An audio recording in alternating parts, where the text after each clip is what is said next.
get you back inside your head before the summer ends and spread a little love.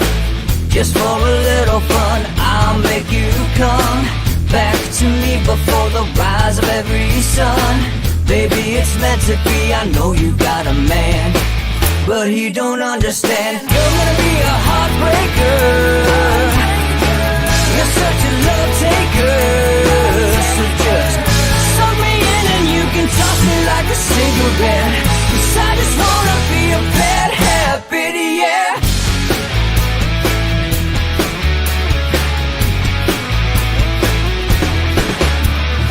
Rhythm in our love, it's impressive, excessive.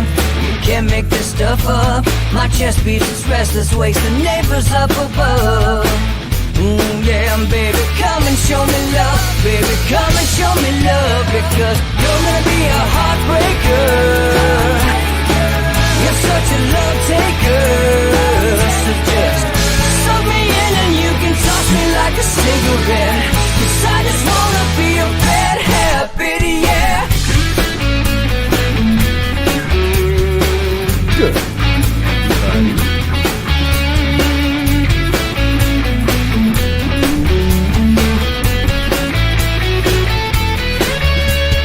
Get on a plane and take a one-way ride, steal us away to find a place we can hide. It wouldn't take much to spear for a knife, just to give in to the need and leave it all behind. 'Cause I know that you know that I know that you want me. You told me, now show me, come blow me away. 'Cause I know that you know that I know that you want me. You told me, now show me, come blow me away. You're gonna be a heartbreaker, you're such a love taker. So just suck me in and you can toss me like a cigarette, 'cause I just wanna be a bad habit, yeah. You're gonna be a heartbreaker, you're such a love taker. So just suck me in and you can toss me like a cigarette, 'cause I just wanna be a bad habit, yeah. Suck me in and you can toss me like a cigarette, 'cause I just wanna be a bad habit, yeah.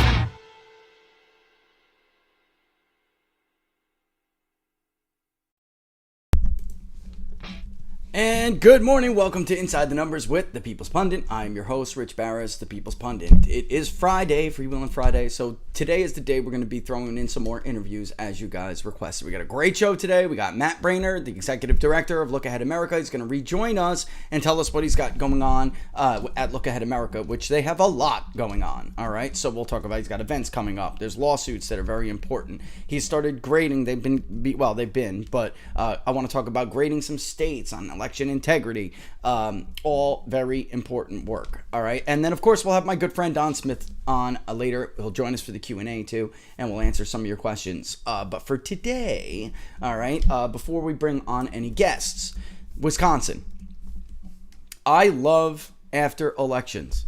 After elections, we have all of these renewed and also brand new data attributes that pour into my beautiful machine learning model and tells us a lot more about a state than we did know even before the election. So all of these attributes, you have voter registrations and all, that's a very typical one, but you have a lot of these other data attributes that, you know, you'd be frightened to know about. I've gone over with you several times, but they infer things about people.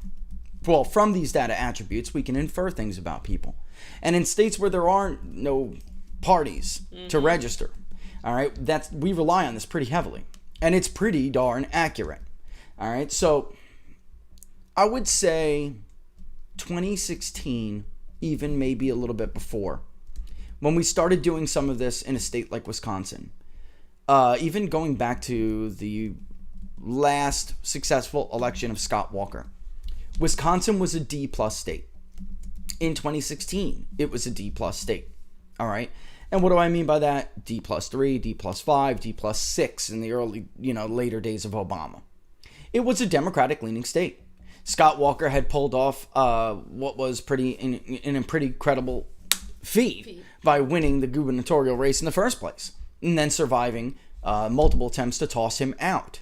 Once, your name is just on the ballot one too many times, and you eventually lose, which is what happened with him and Harris. But the bottom line is, this state has definitely moved. Some now would say, I talked to a while ago, Sean Trendy at Real Clear Politics, and he's like, it doesn't surprise me, the right to work push, all of that could be contributing.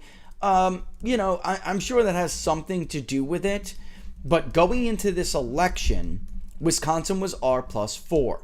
When we polled it and gave Biden a slight lead for the election 2020 public polling project, which the public polling project is still ongoing and you can support it, bigdatapoll.com/public polling project. All right. It was still, it had started to lean Republican. So before 2020, it even got as high as R4. But when we polled it, it was, D+3, D+4, D+2. It was, waving around the way we were modeling it. And I said, if Wisconsin comes in a little bit more Republican, then Donald Trump's going to take it.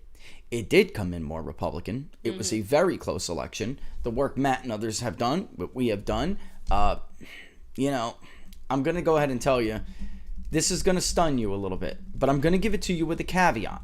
We went over Ohio earlier in the week, and I told you it's basically R11 right now, R+11, and it's not competitive unless the Republicans are stupid, like the 35 that voted for January 6th commission earlier this week. That would be the stupid wing of the party. That would be the wing that is dying to give away all of these gains that Republicans made under Donald Trump in the Midwest and even in the Southeast, in the Sun Belt. All right? That would be dumb.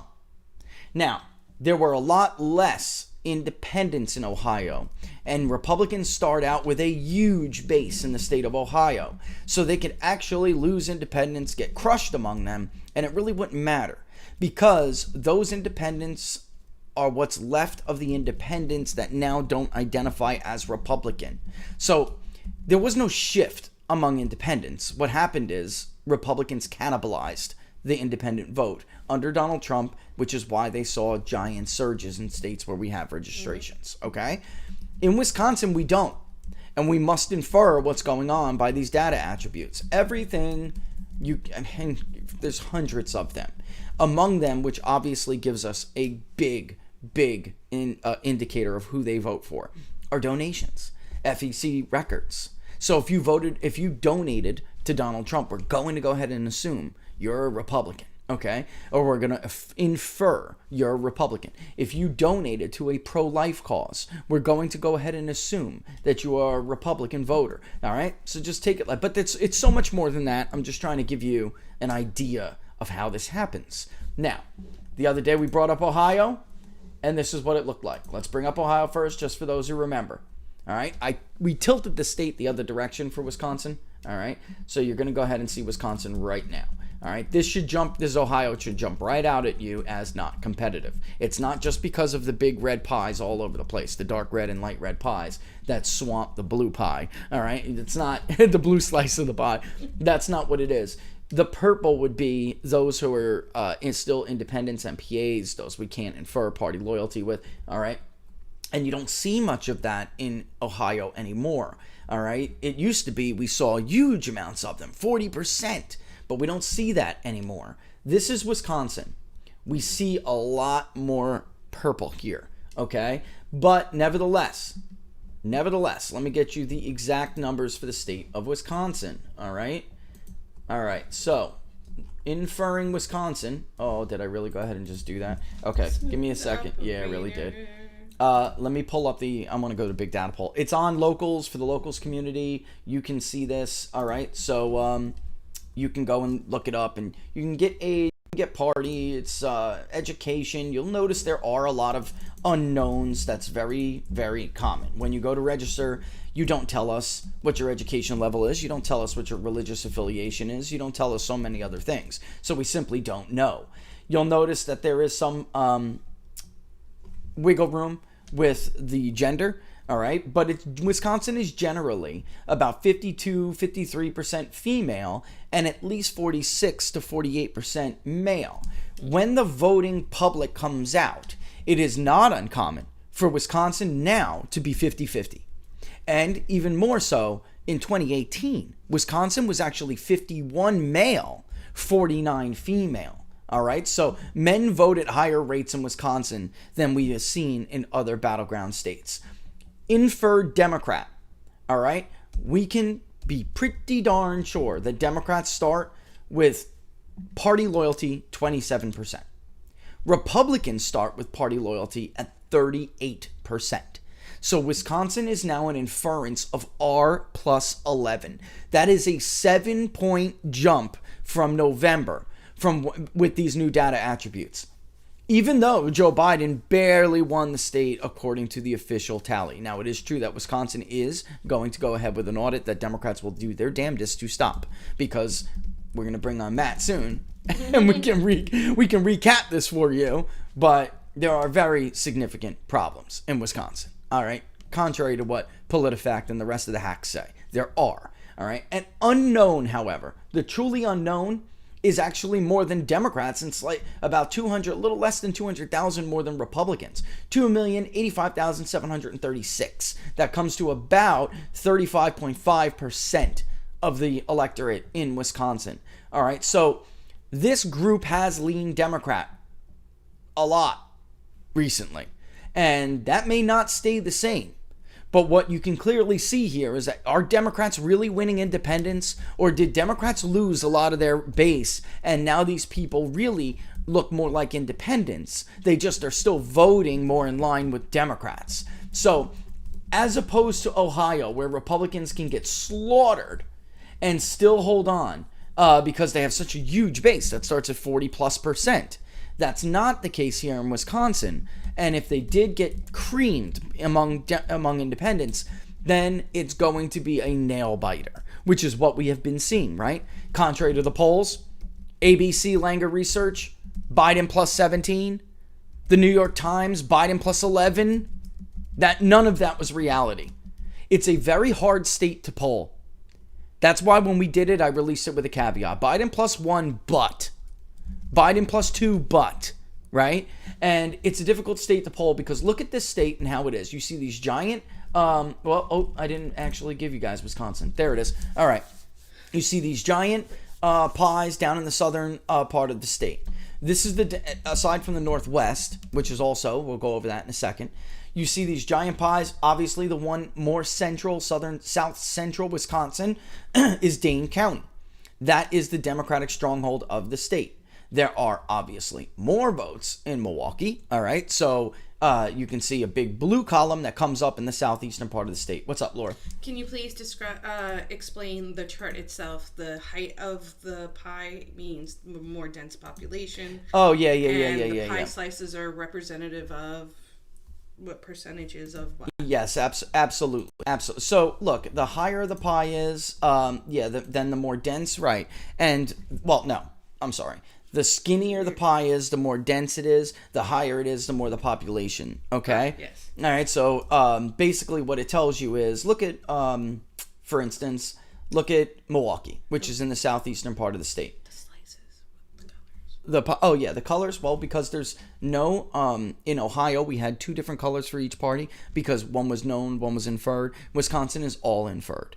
Ohio voter registration is very funny.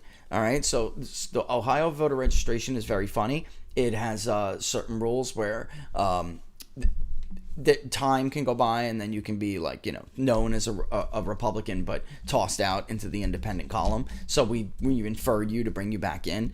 All right, so in Ohio, for instance, the dark red was known Republican still, and then the light red was inferred Republican. On the contrast to that, dark blue is known Democrat. Light blue is inferred Democrat, all right? And then you had purple, which is unknown, all right? So independence, I guess I use that word interchangeably, but it's really a little bit more than that, all right? It is. But basically, those are ones that we really can't tell you for sure, all right? So, but I want to, before Matt, because Matt's going to come and join us soon, so I don't want to, I don't want to beat them on this, and we can bring Don on and talk about this more. I want to get his thoughts on this, but I'll bring up Ohio and Wisconsin again more when Don's on. But look at you see the southern part of the state. When it comes to polling, everybody wants to talk in that part of the state, guys.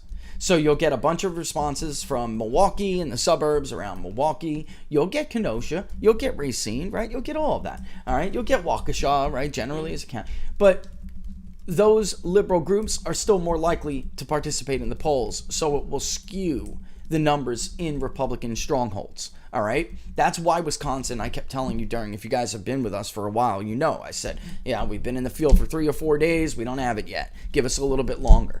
I was trying to reach that less populated, widely distributed voting area in the central and south and even northwestern part of the state. Because those top 2 counties that you see Democrats dominate, you have to the west, that's Douglas and Ashland. And actually, I just said that backwards. But those are the Democratic strongholds that are of the labor movement, that has dated back for years and years and years. Douglas being the western county to all the way up north, the most northwestern county, and Ashland being the county, or Bay and then Ashland being the counties next to it. All right, and Donald Trump was strong in Wisconsin because he did very well for a Republican. He didn't win them, but for a Republican, he did very well in these areas of the state because that's old labor. They're not the Democratic voting groups that you used to remember from the Gore era and even the Kerry era or before. These now are, you have your very gentry liberals that still live there. You have your working Democrats, but those were targeted groups for Donald Trump, and he peeled away votes from them. All right. But somebody like a Jim Hagedorn, who did win, he won because of turnout, nothing else. He did horribly in these areas. It's just that he did a lot better in some of the more conservative areas for that kind of turnout model, which is why he was able to hold on slightly. You still saw Donald Trump, in the face of changing demographics, even do better in the southeastern part of the state, where most people thought he would get slaughtered more. So even take Kenosha. Riots aside, Kenosha did not show us the desirability bias that we saw in other suburbs around the country. Wisconsin was less prone to these swings and these social desirability biases, even though it's harder to poll. Response bias is something different, all right? And that's what other pollsters fell prey to. You have places like Chippewa, you have places like Barron, and it's still northwest, but it's below it. Right below Bay, you have Sawyer, and then you have Rusk. Rusk was a big voting group for Trump. It was very hard to reach them. Price County, very hard to reach. Lincoln, and I'm moving east now, very hard to reach. And these were areas where Oneida, these are areas where you saw big Republican votes. Langlade, try to reach a whole bunch of people in Langlade. I dare you. It's not going to happen. All right? But then you go to the southeast, and what jumped right out at me, Kenosha's, look, 51% plus are unknown in Kenosha. Republicans, they are 40 and a little bit over. Democrats were about 10%, 9%. That's it. It's those unknowns that voted with the Democrats that made Kenosha closer. And then to the west of Kenosha, Walworth, same thing. All right. Waukesha, big Republican stronghold. Inford off the bat is in the 70s. So you can understand, how Democrats can get slaughtered there, especially in a certain turnout. All right. Modeling. So my point I'm trying to stress to you guys is that Wisconsin is much more like Iowa and even parts of Ohio than it is Michigan and Pennsylvania. And we have long put Wisconsin in this category with Pennsylvania and Michigan, even Minnesota. And that is not the accurate place for it. It's more rural than the other two Midwestern counties, Midwestern states that we talk about all the time. It's more rural. It's not as rural as Iowa, but it's still more rural. You don't have these large areas of urban centers. You have 2. That's it. And then in the suburbs, in those areas, what you have are Republican voters. That's why it's, and by the way, Republican voters that are extremely difficult to reach. Extremely difficult to poll. So this is why you have such a difficult time polling the state of Wisconsin. I'd also notice all the way to the right in Dorr, that was not a good performance by Republicans. Okay, Donald Trump probably could have carried Dorr County. It didn't work out. Those absentee ballots came in, and Donald Trump lost it. All right, but that is another Democratic county that has been trending because of the demographics of it. It's out there. Mm-hmm. It's just that it didn't happen for him this time. All right, but those are target areas. Now, Wisconsin 7 runs up around where we were talking about before, where just below the labor, the old school labor of Douglas, Bay, Ashland, right? Just south of that. Check Wisconsin 7. It's a perfect example. That has been trending Republican. We saw an incumbent there for a while. He left. So we had a special election. If you remember, Democrats hoped they could take it. They couldn't. Then 2020 came around. They certainly didn't do any better. But there are areas up there where Republicans could squander those gains. It was like misleading. It was misleading because the Tea Party movement made it look like it was more of a Republican district than it actually was. It was just, it happened to be a good year for Republicans, and then the power of incumbency shined. You could see it. All right, now taking it closer, more south, Wisconsin 3. One of our targets where, and let me get my trusty little thing here. Here we go. All right, Ron Kind. Wisconsin 3 came in at D 2.8. With a little bit more effort, especially with somebody like Donald Trump on the ballot, Republicans got duped again by the polls, by House Democrats polling, by the media polling, by the university polling. They once again got duped, and that is a district they absolutely can flip. That district moved, trusty notes here, where are you? 17 points with Donald Trump on the ballot. It shifted 17 points. It was tied for the top. It's in the top 10, in the top 10 shakers. All right, West Virginia, that moved 30 points towards Republicans. That was up there. Ohio's 7th district moved 22 points towards Republicans. Iowa's 4th district moved 21 points for Republicans. That's also on the... and then Wisconsin's 3rd district moved 17. Texas is 15, 18 points. Illinois 17th, 20 points. Illinois 3rd, 35 points. That was actually the fastest moving district in the country. But Republicans, again, got duped into believing that they could not compete there or take that district. And as a result, they barely lost it. Mm-hmm. And... maybe they'll learn their lesson. Maybe they won't. But I'm not seeing any indication that they will. The media puts out a bunch of polling. Democrats put out a bunch of polling. They believe it wholeheartedly, and they make decisions based on that. All right. So just so we look at while we're looking at it, let's see. I'm trying to see if I can find it here. Yeah. And by the way, when it comes to Wisconsin, the question, how comfortable or uncomfortable, going back to what I was saying before, are you telling each group of people about your political beliefs, such as how you intend to vote? In Wisconsin, it was a little bit, it's still significant, but it was a little bit better than others, like I was saying before. And when I say group of people, this is obviously the one pertaining to pollsters. We have about 5 different groups of people, friends, family, neighbors, strangers, coworkers, and pollsters. So actually it's 6, 5 others. Very comfortable was 37%. This is the source of this is the Election 2020 Public Polling Project. Somewhat comfortable, 23.8%. Somewhat uncomfortable, 19.1%. Very uncomfortable, 20.2%. So you're still looking, folks, at about 4 in 10 voters in the state of Wisconsin who told us they were at least somewhat, if not very, uncomfortable talking to pollsters about their political beliefs. That is a serious problem. And I think that can account for some of the mess-ups in Wisconsin. Not 17 points, but some of their mess-ups. Let's look at the raw skew in Wisconsin.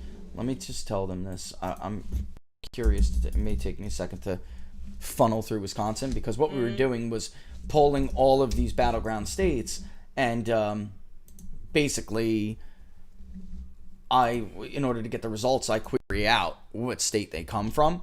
So it was about 2,000 responses in Wisconsin. While you look for the Midwest, Mid-Atlantic, there it is. Joel said, why is the RNC not shoving cash down your pie hole, Rich? You would think the RNC has some really good operational generals who know the value of accurate, timely intelligence. What the F is wrong? Because they are a boys club still, largely. You know, I hate to say it, but it's true. They're largely a boys club, and they're stupid. End of story. End of story. I don't really know what else to say. Somebody said dumb. Trademark are everywhere. Yeah, the raw data on day one was badly skewed to Biden. In some days, folks, I'm not even kidding. Look at how bad that was in the raw data. 50% for Biden, 38% for Donald Trump. So it was, D plus 11. The man barely squeaked it out. All right. So this is one of the instances too where phone polling actually it was worse, and phone polling contributed to these wild and inaccurate skews in the data, which is a travesty. It really is a travesty, but hey, what are you gonna do? I mean, that's just the way that's the way it is, basically. He says, are you sharing it? Yeah, I'm just checking on Matt real quick. I'm not going to share that. I'm not going to share raw data. And the reason why I'm not, guys, is really simple. It has nothing to do with you guys. I fully don't trust any of these pollsters in this business. I think that they will...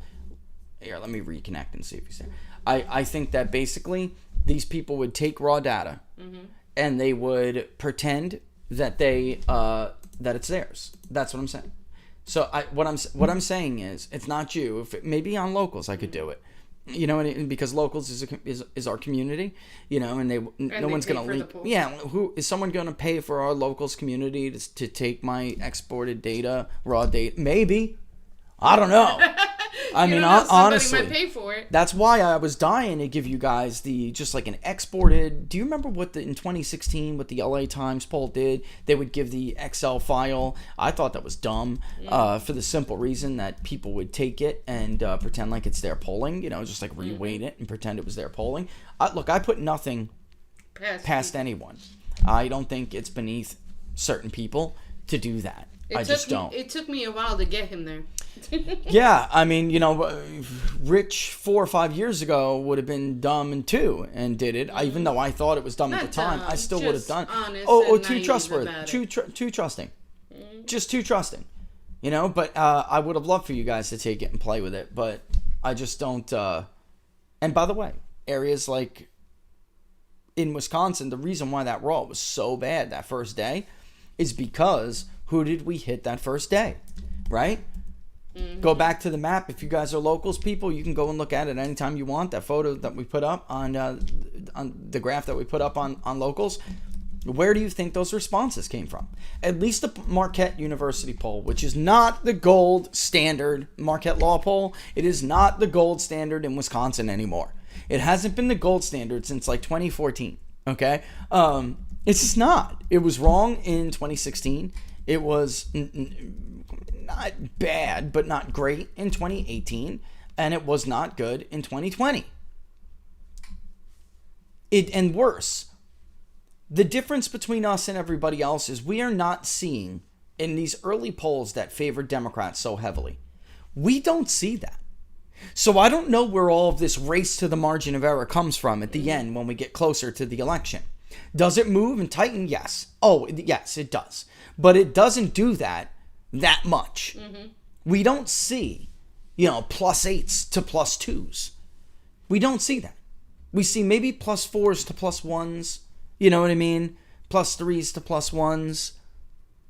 We just don't see these ginormous changes. That does not happen in our polling.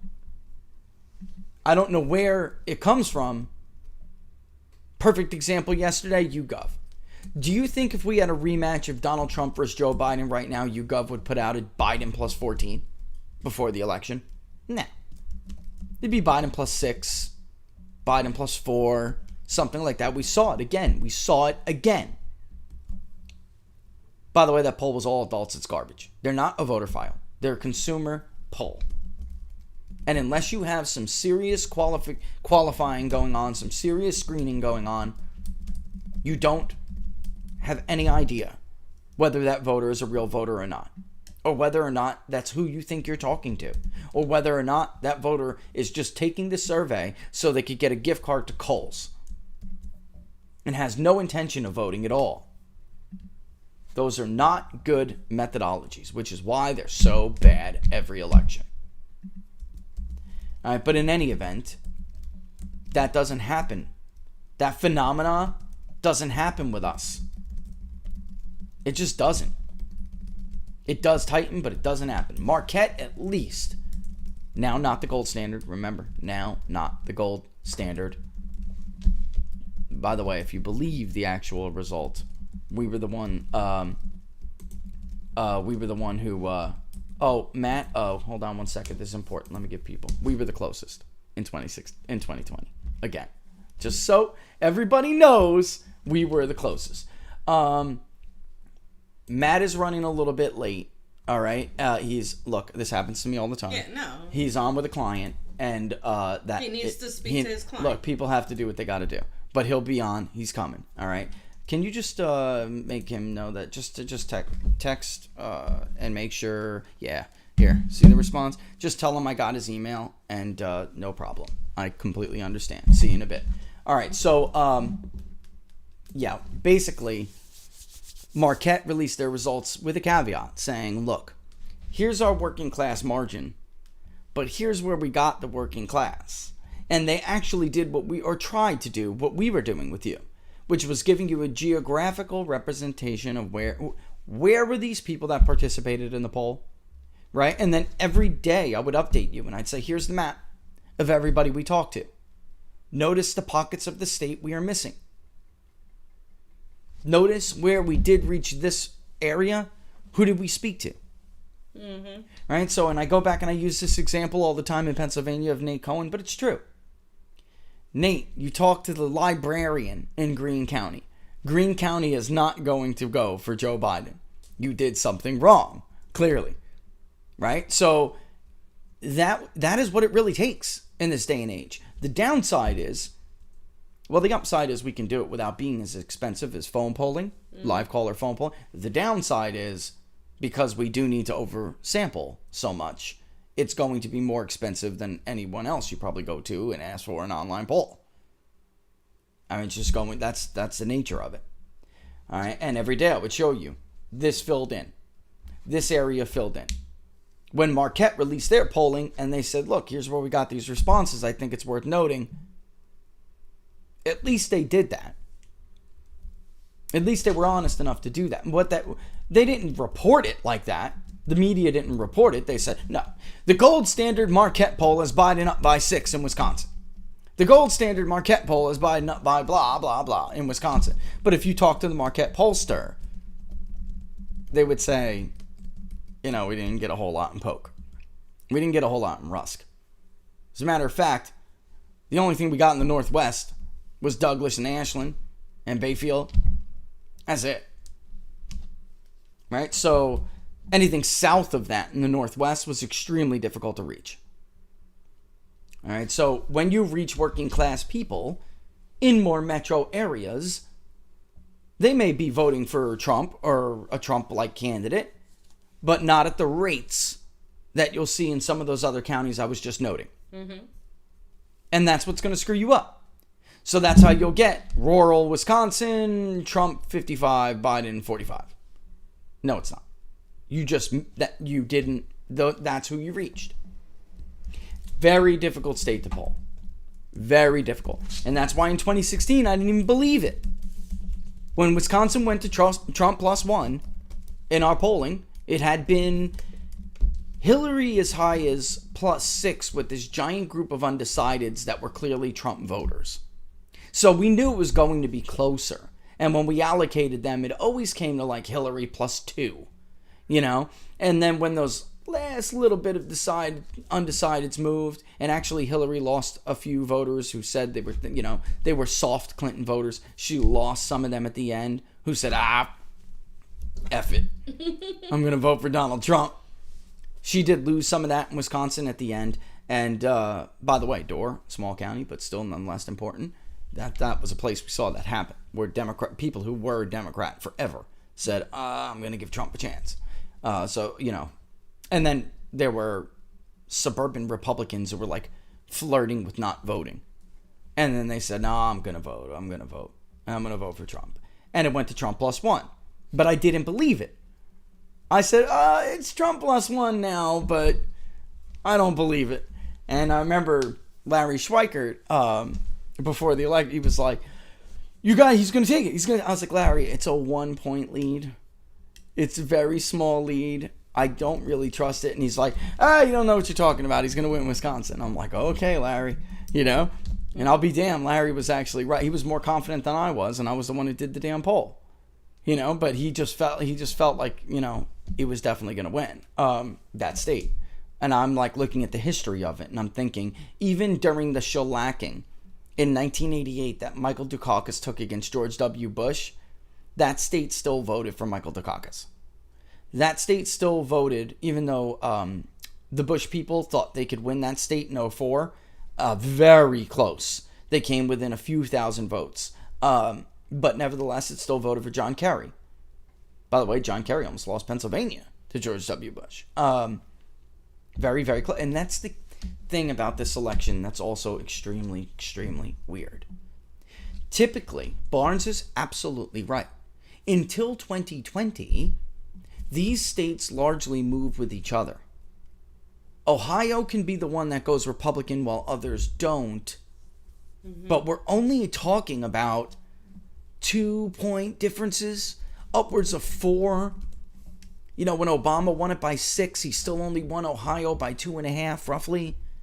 We're talking about a few point difference. So when you win Ohio by 8 or 10 points, it doesn't make any historical sense that you lose Wisconsin and Pennsylvania by a couple thousand votes and 1.5, or 2. Mm-hmm. It doesn't make sense. I hate to tell everybody. It just doesn't. And why? Because Wisconsin is somewhere in between Iowa and the other Midwest states. Not quite Ohio, but somewhere in between. And much more rural. Much less metro. Which nowadays makes it much harder to poll. And when we have the divide, the socio-economic divide that we have right now, probably the greatest since Truman, which is why, by the way, we saw the biggest polling miss since Truman Dewey. Yes, they got the winner wrong in that election, but it still was, similar to the sampling area. Actually worse. I mean, do we have to go bring up the spreadsheet again? Morning Consult, the New York Times, Patrick at Monmouth, Fox News, they moved Ohio at the last minute, but that was abysmal. Biden was never ahead in Ohio. Never. He was never ahead in the state of Ohio. I just don't know where this came from. When I tell you we don't see these swings, we definitely don't see swings that exchange leaderboards like this. It just doesn't happen. It doesn't happen. Those are artifacts of the polls, or you're just doing something wrong. Very modest swings in slightly different directions. Okay? And we just never saw that in 2020. We didn't see that in 2016. That is a problem with the polling industry itself. Matt's call is wrapping up. Okay, he's wrapping up. Do me a favor. We may have to bring folks. We may have to bring Don on at 12:30 this time instead of 12:15. I want to make sure we don't miss any topics with Matt too. But Don is always good to hang around a little bit. I don't want to speak for him yet if I don't know. You gotta ask but him. Can you hit him up and just ask him if it's cool if that happens. And tell him to let me know if it says it's waiting, because once you give them the okay, you think they're coming on, and you hit that, sometimes it disconnects. And I have to hit reconnect for it to do it again. All right, but if you're on the locals community, peoplespundit.locals.com, do yourself a favor, check it out in more detail than what we just went over. You will see age groups. You will see all sorts of stuff. It was shocking to a lot of community members. I'm reading your comments already. Folks, I told you it was going to be a doozy. I just reran it again this morning because every time I put one of these up, I do the most recent you could possibly do because you want to be the most accurate. It can change. It changes. Even a week I see minor changes. But what's happening here is we got a whole new bunch of data attributes to add to the mix. And this state is significantly more Republican than it was before Donald Trump. It's significantly more Republican than even we thought it was before the November election. So again, with all of these data attributes, I'm simply, Laura, not seeing where this Biden plus a million from YouGov would even come from. Because Biden's not going to win North Carolina. Not right now, boy. People pissed in this state. He's not going to win Florida. Florida has not moved away from Donald Trump. If anything, it would be more pro-Trump today. Maybe not much. Of course, we're talking about slight, small adjustments. He's not going to win Iowa. He's not going to win Ohio. He won Wisconsin barely without little games being played. I don't know that, he could again. He'd need every bit of turnout possible. I just don't know. Where is this lead coming from? Has California shifted significantly away from Donald Trump? Has New York shifted? It would have to come from these major metropolitan areas in blue states anyway. It's not coming from the battleground states. Has Pennsylvania moved away from Donald Trump? Did anybody see the vote this week? Pennsylvania was actually R+1 more than 2020. Even though they had no significant primary to speak of. What was on the ballot? Lockdown propositions. 2. About Governor Wolf's emergency powers. Republicans were 44% of the electorate. 44%. I don't deal in the hypotheticals of pollsters with abysmal track records. Downright untrustworthy, unreliable, borderline propaganda. I deal in actual data, real results. Is YouGov smarter than our machine? I don't think so. They haven't been in 6 years. 7 now. It's 2021. They haven't been in the 7 years we've been publicly doing this. I don't know why it would start now. All indications are that Democrats had a stronger base in Wisconsin than they do now. So what does this mean? It means they would need people who are less loyal to their party now. These are people who are saying they're less loyal to their party. I'm going to disconnect, reconnect, and then it should be fresh for him. Okay.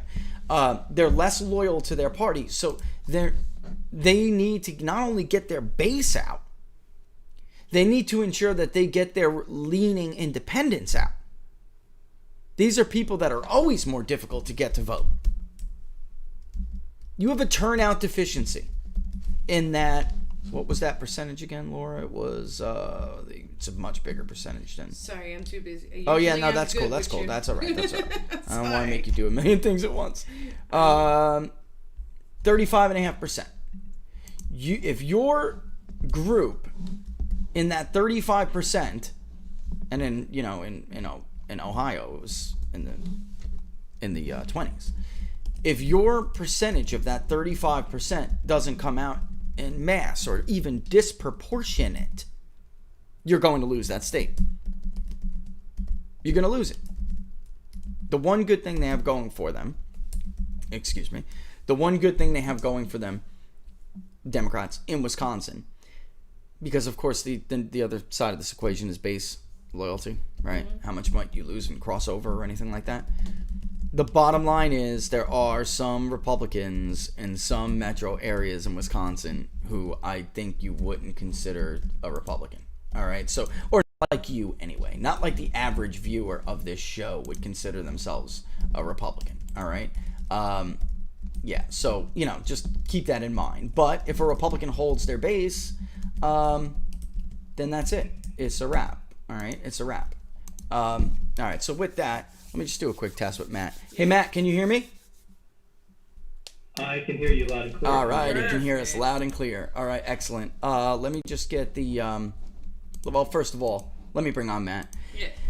Matt, thanks for joining us again, man. I completely understand how that works, by the way, so don't worry. How you doing? Welcome back to Inside the Numbers. I apologize. I feel awful because I'm never late. I've never been late for any of these things, but sometimes I just cannot get off a phone call, and you know what the call is about, but I'm sure you understand.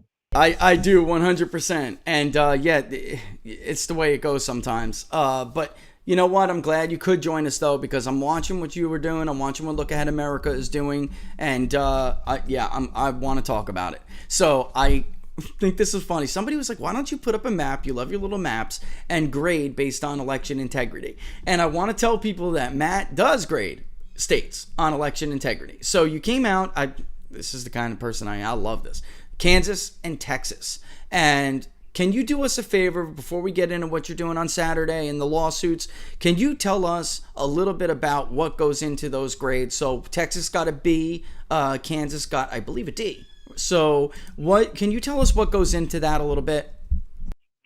Right. So we have our policy objectives on voter integrity, and these were informed by our experience going through all of the problems in the 2020 general election, identifying illegal ballots and other. And I was always getting asked this question, when I was talking about those problems we were finding in interviews is, well, okay, what are you going to do to fix it? So I started, answering that question based on what we had learned, like, well, if this happened and this happened, and this happened, these types of ballots or these types of problems wouldn't exist anymore. So what we did as an organization was, we announced, these are our 6 policy objectives that we think would eliminate all of the real and alleged problems from the 2020 general election moving forward, and that we encourage states, particularly states that are sympathetic to the patriotic cause, to consider these and pass these. And we've got, Look Ahead America, we've got thousands of volunteers all across the country, and we get them to lean on their neighbors, their communities, their churches, their social media networks to put pressure on their state legislature through meeting with them directly, through communicating with phones and emails, et cetera, to make it clear that these changes need to happen. So when we started evaluating a lot of this legislation that we saw being put forward, some of it we found to be very good, but some of it was just, hot garbage. And there's nobody that was really calling it out or trying to identify things that were being helpful or things that were not. So that was a natural fit for Look Ahead America, and specifically for our research group under the leadership of Ian Camacho, who we've got basically a team of about between 40 and 50 people who are helping us with our research into illegal ballots in some of the problem states from 2020, who are helping us look into other problems moving forward, and are also helping us now analyze these pieces of legislation. There's been over 1,000 pieces of legislation put forward to address voter integrity. So we are looking at, prioritizing which ones are most important. So, the big bill that went through in Georgia, I think we gave that a D-, because based on our standards of solving the problems, it really didn't do a great job. It was passing.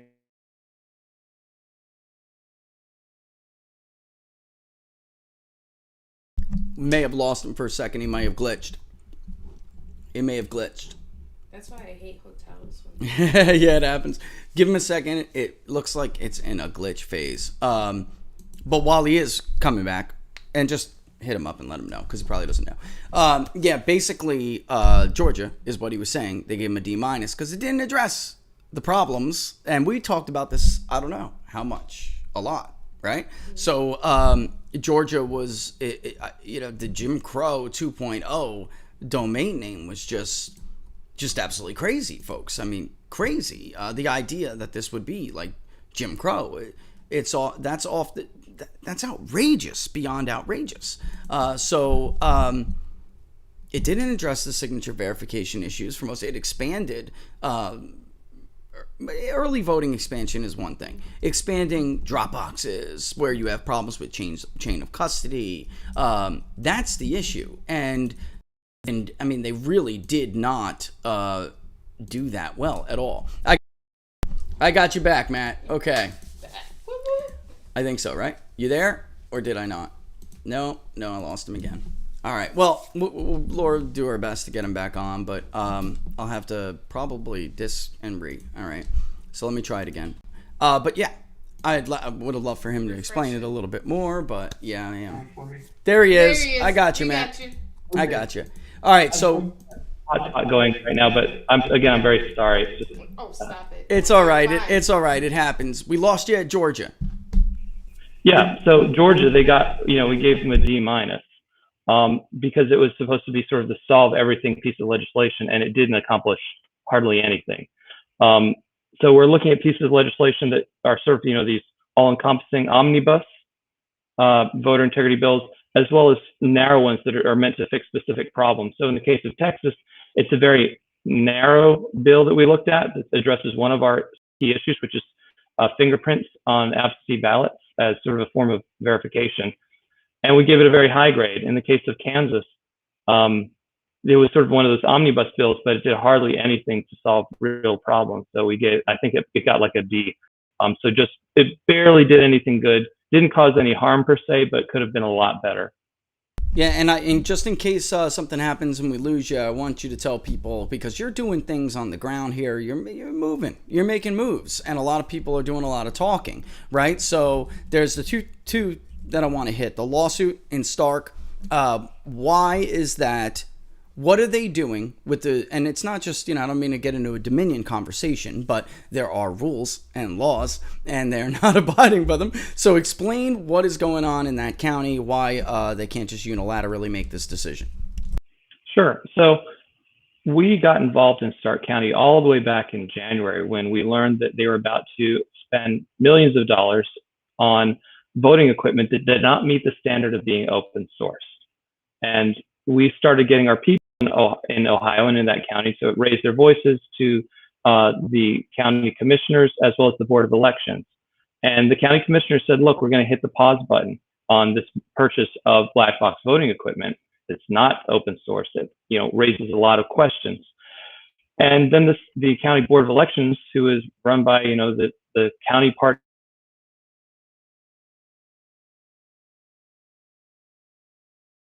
audio alone would just work. I took him off again, guys, but let me give you a little bit of a synopsis of where he's going to go, and I'll try to get him back again. I apologize for the in and out here. It's the hotel. It's the hotel. He's going to apologize profusely. I know he is. But the bottom line is, I'm going to read you real quick what there it is. All right. So while we try to get Matt back, all right. So this is what happened here.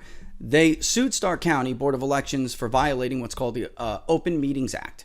So, in their consideration of the purchase of Dominion voting equipment, the suit was filed in the Court of Common Pleas in Stark County on behalf of Look Ahead America and Stark County residents Mary and Liam Reaney of, I shouldn't say, but basically, this is what we saw before November, which is that people are violating.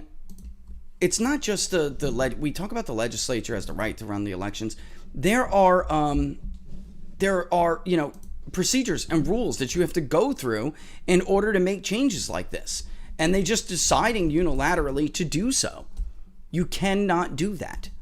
That is not, it's like when the federal government brings an EPA rule to the table.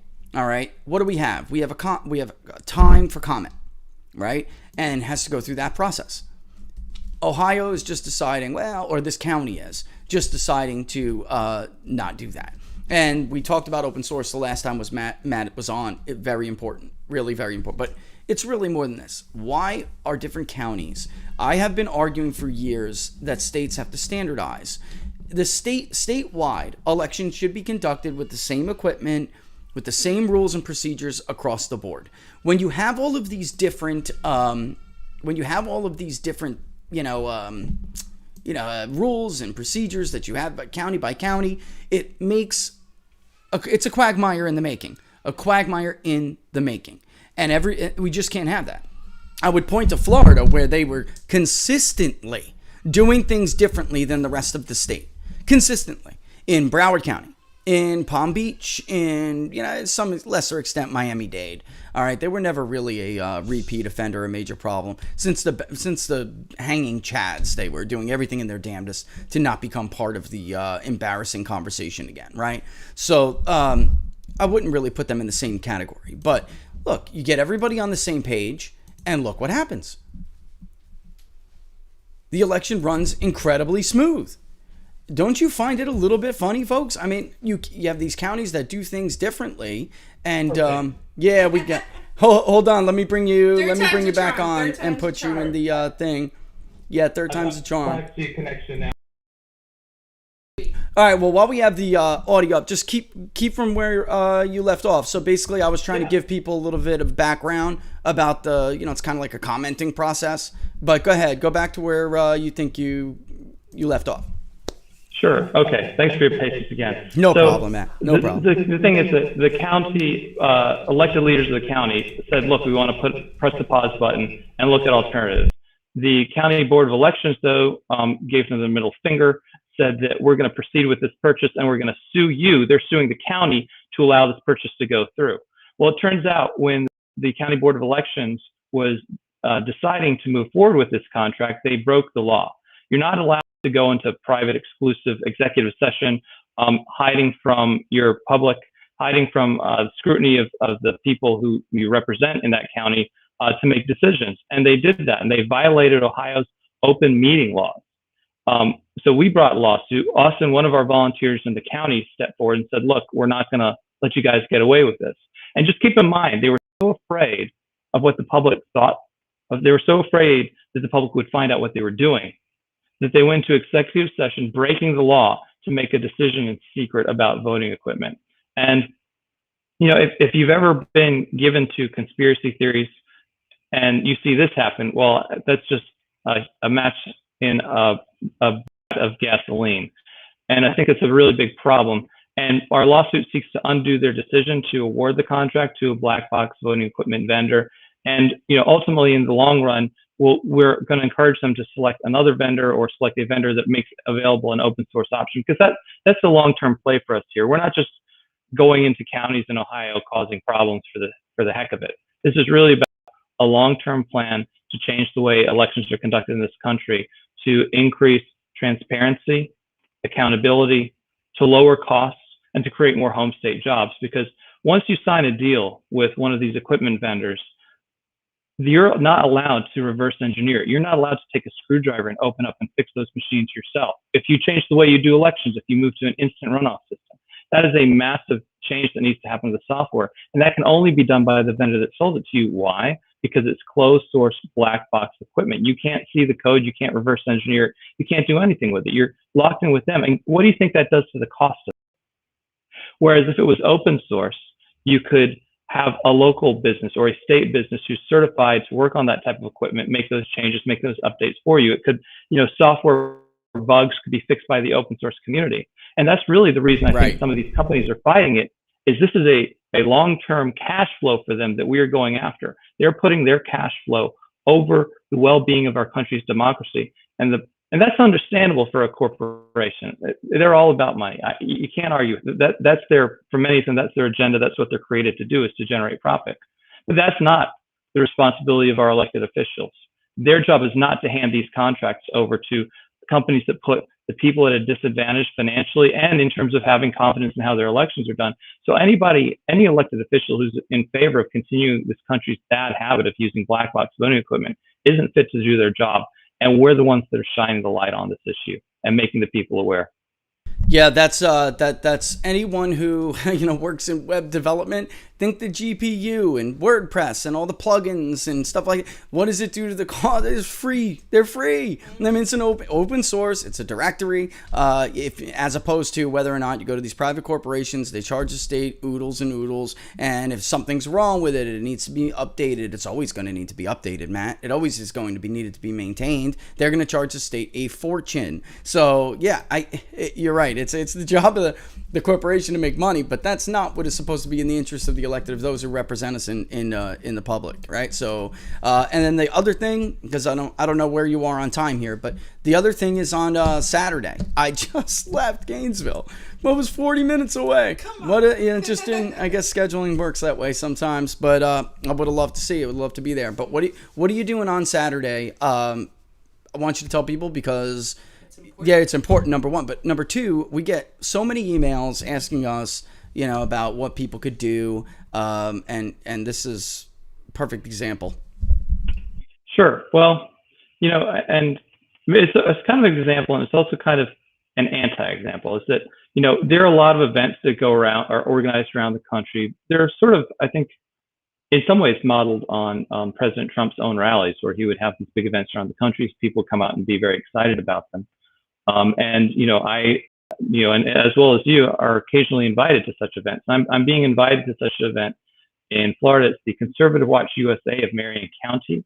And I'm going to drive up to Ocala tomorrow and give them a talk about what Look Ahead America is doing. But more than that, I'm not really there to talk to people. I'm there to recruit people to help us at Look Ahead America, specifically our effort in Florida, because there's just so much talk, and we can talk all day about how the country's going to hell, how all these people are doing terrible things. We can talk about things being done in the military lately with wokeism. There, we can talk about all the horrible decisions the Biden administration is making, etc. We could do that for days, but so what, right? So what? What we're really about is finding people and putting them to work. So we've got a lot of different projects. Specifically, we've already talked about our research group at Look Ahead America. That's largely volunteer driven. So we're always looking for good candidates to join that and be part of our research team, which does some phenomenal work.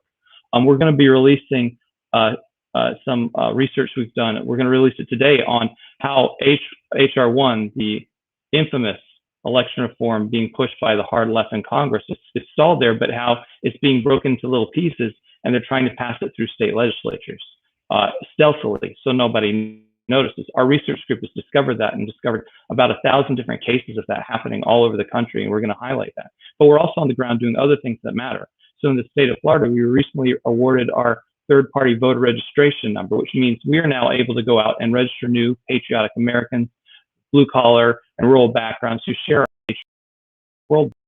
And that's one of the key missions of Look Ahead America, is to register this vast number of people who are disengaged from politics. As a result of that, the issues that matter to them don't matter to the politicians. And finding these people, getting them registered, getting them educated, and turning them out to vote. And that's going to be one of our major missions down in Florida. So while I'm talking to this group about the things we've been doing, the same as I'm sharing with you, I'm really there to recruit many of them. We'll have our state coordinators will be down there. Kimmy Gonzalez and Wendy Nissan will be down there helping us to recruit new volunteers. We'll have a lot of volunteers there themselves. We're unmistakable in our red shirts with our stencil white letters. And that's really what I'm going down there to do. I can talk all day, but it's not very, in my mind, very productive. What I'm going down there to do is to recruit new volunteers and donors to help Look Ahead America. Yeah, sometimes the best thing a party can do is lose. Seriously, and they get stuck in talking in power parties. They get stuck in talking, and they have to defend their positions. They get outflanked, but they lose track of what is happening on the ground. And it takes time for you to realize, it takes a loss for you to realize that it's not a ground game anymore. We've become, this is the 21st century now. I think campaigns are just completely different. They're on so many more levels. And I know that Republicans were touting all of the voter registrations, Matt, ahead of the election, and it's true, they did. We were just going over Wisconsin, by the way, while you were on the call. We were just going over Wisconsin. We have all of these hundreds of new attributes after an election. Is always an interesting time, because now we have new, maybe they're refreshed attributes that can help us analyze voter files. And it's just, to me, it's just a wealth of, there are these pockets everywhere that I see for Republicans. They're everywhere, and you just got to go out and get them, right? You just have to go out, and people feel down, and they feel disenfranchised on the right. But I'm here to tell you, what Matt's doing, the numbers are there. Mm-hmm. You just have to go and reach them. And sitting around moping, being inactive or reactive, even worse, being drugged from one news cycle to the next is not productive at all. So that's good Or stuff. having endless internet debates, as people like to do, get online, argue with the people that disagree with them, whom they're never going to win over, and spend hours and hours doing that rather than spending hours and hours where they need to be, outside a Costco in the hot sun with a voter registration table, which we're equipping our people with voter registration forms, to get these people engaged, and then following up with them by holding events, candidate forums, educational seminars. One of the things we're really proud of, we're going to be pioneering, especially in Pennsylvania, where we have Arizona, where we have a very large ground game, is Patriotism Tap, where we find a friendly bar, we bring in a local musician, as well as a speaker who will talk to people about the harm that's being done to our country through, visa abuse, bad trade deals, deficit spending, the threats to our Second Amendment and our First Amendment, and really reaching into the community, because for generations the left has dominated the field of community organizing, and we can't allow them to do that anymore. And that is a huge vacuum that Look Ahead America is filling. So I've got this massive database, and you're probably aware of this, of non-registered patriotic Americans. They're not registered to vote, but they share our worldview. There's also a bigger or an equally large tranche of people who incidentally were registered to vote and share our worldview, but never show up to vote. Somebody's got to go out and get these people and get them to vote and get them organized and make it so that the politicians who've been ignoring the issues that really affect their lives, like worker visa abuse or the opioid epidemic. These are the conservatives of the heart that Pat Buchanan used to talk about. These are the characters of hillbilly clergy. We're aimed specifically on this demographic like a laser, to make their voices heard and make their dreams the American dream again. And that's also, amen. I mean, and also why that conversation, it's dying out now, but the enemy of your effort, Matt, are people running around saying that the vote doesn't matter. They're just going to take it from you. You're just going to... we are polling probably more than we've ever polled ever recently.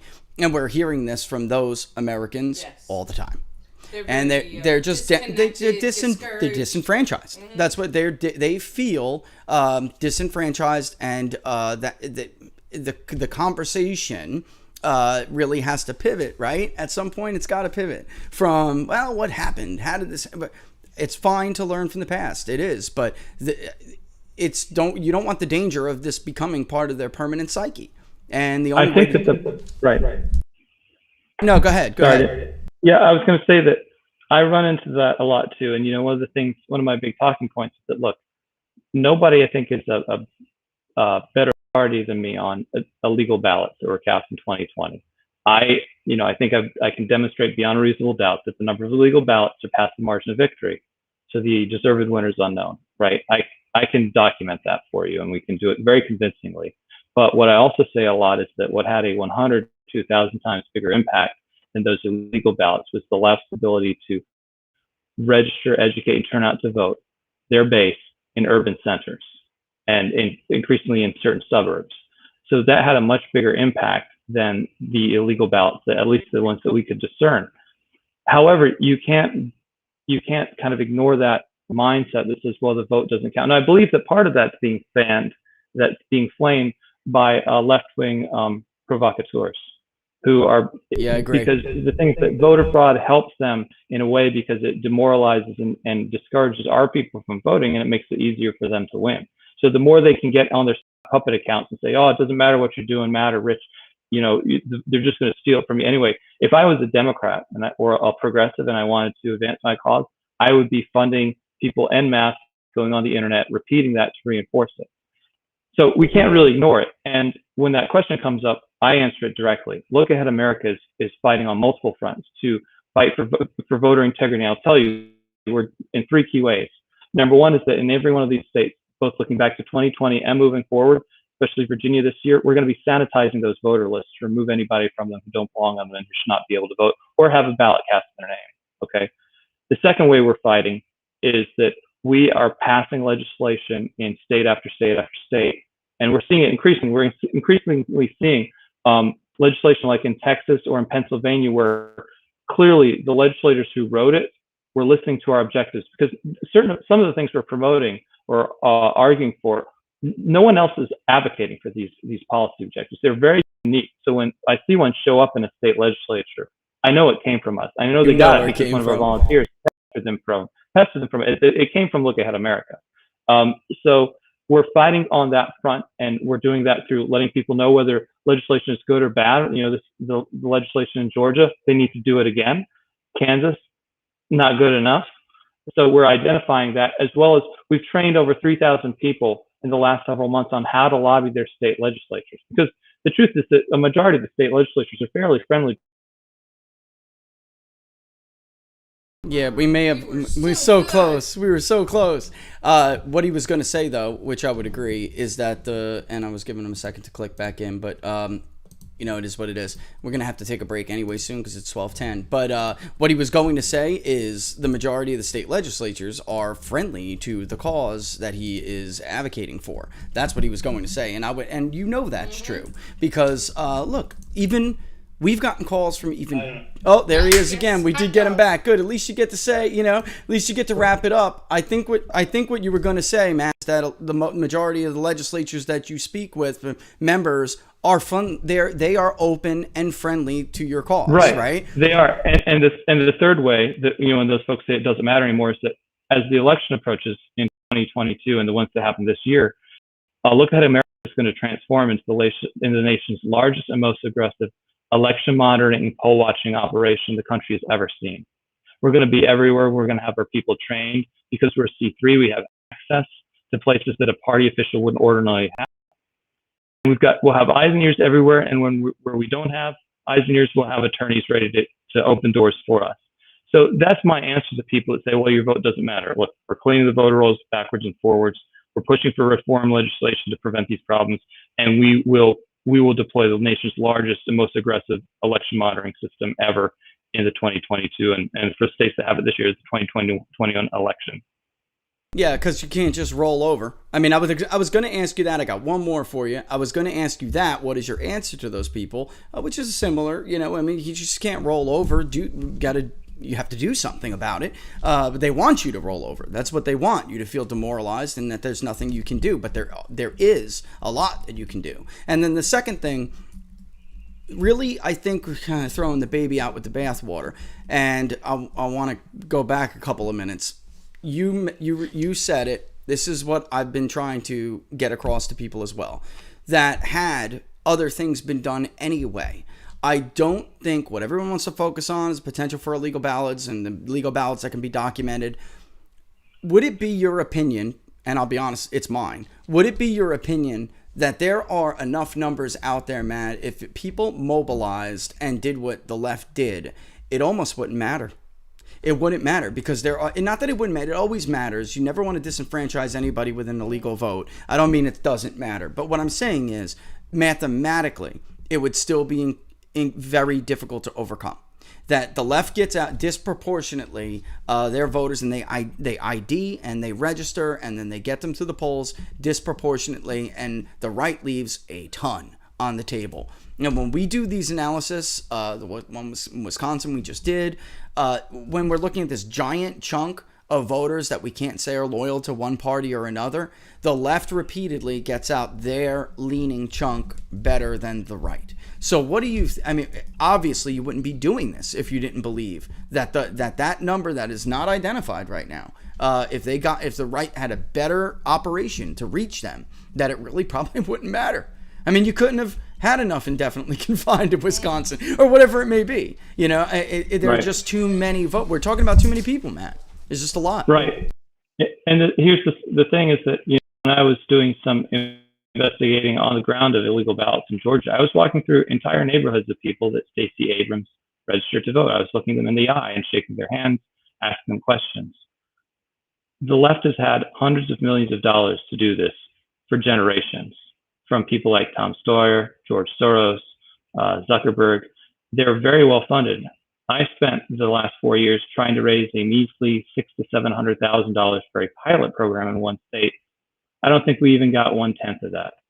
not even 1/10. And it's not like there were a bunch of other right-leaning organizations that I was competing with. I would go in front of the same donors, the names, and pitch this program, and they're like, nah, but then, they blow millions of dollars on a Super Bowl ad that meant nothing.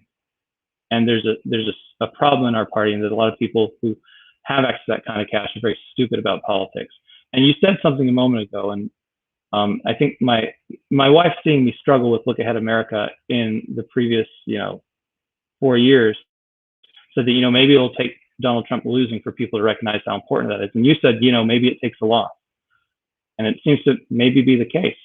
And we're doing very well now. We've been very successful with some fundraising on the national level. We've been very successful getting a major contribution to support our efforts on the ground in Arizona.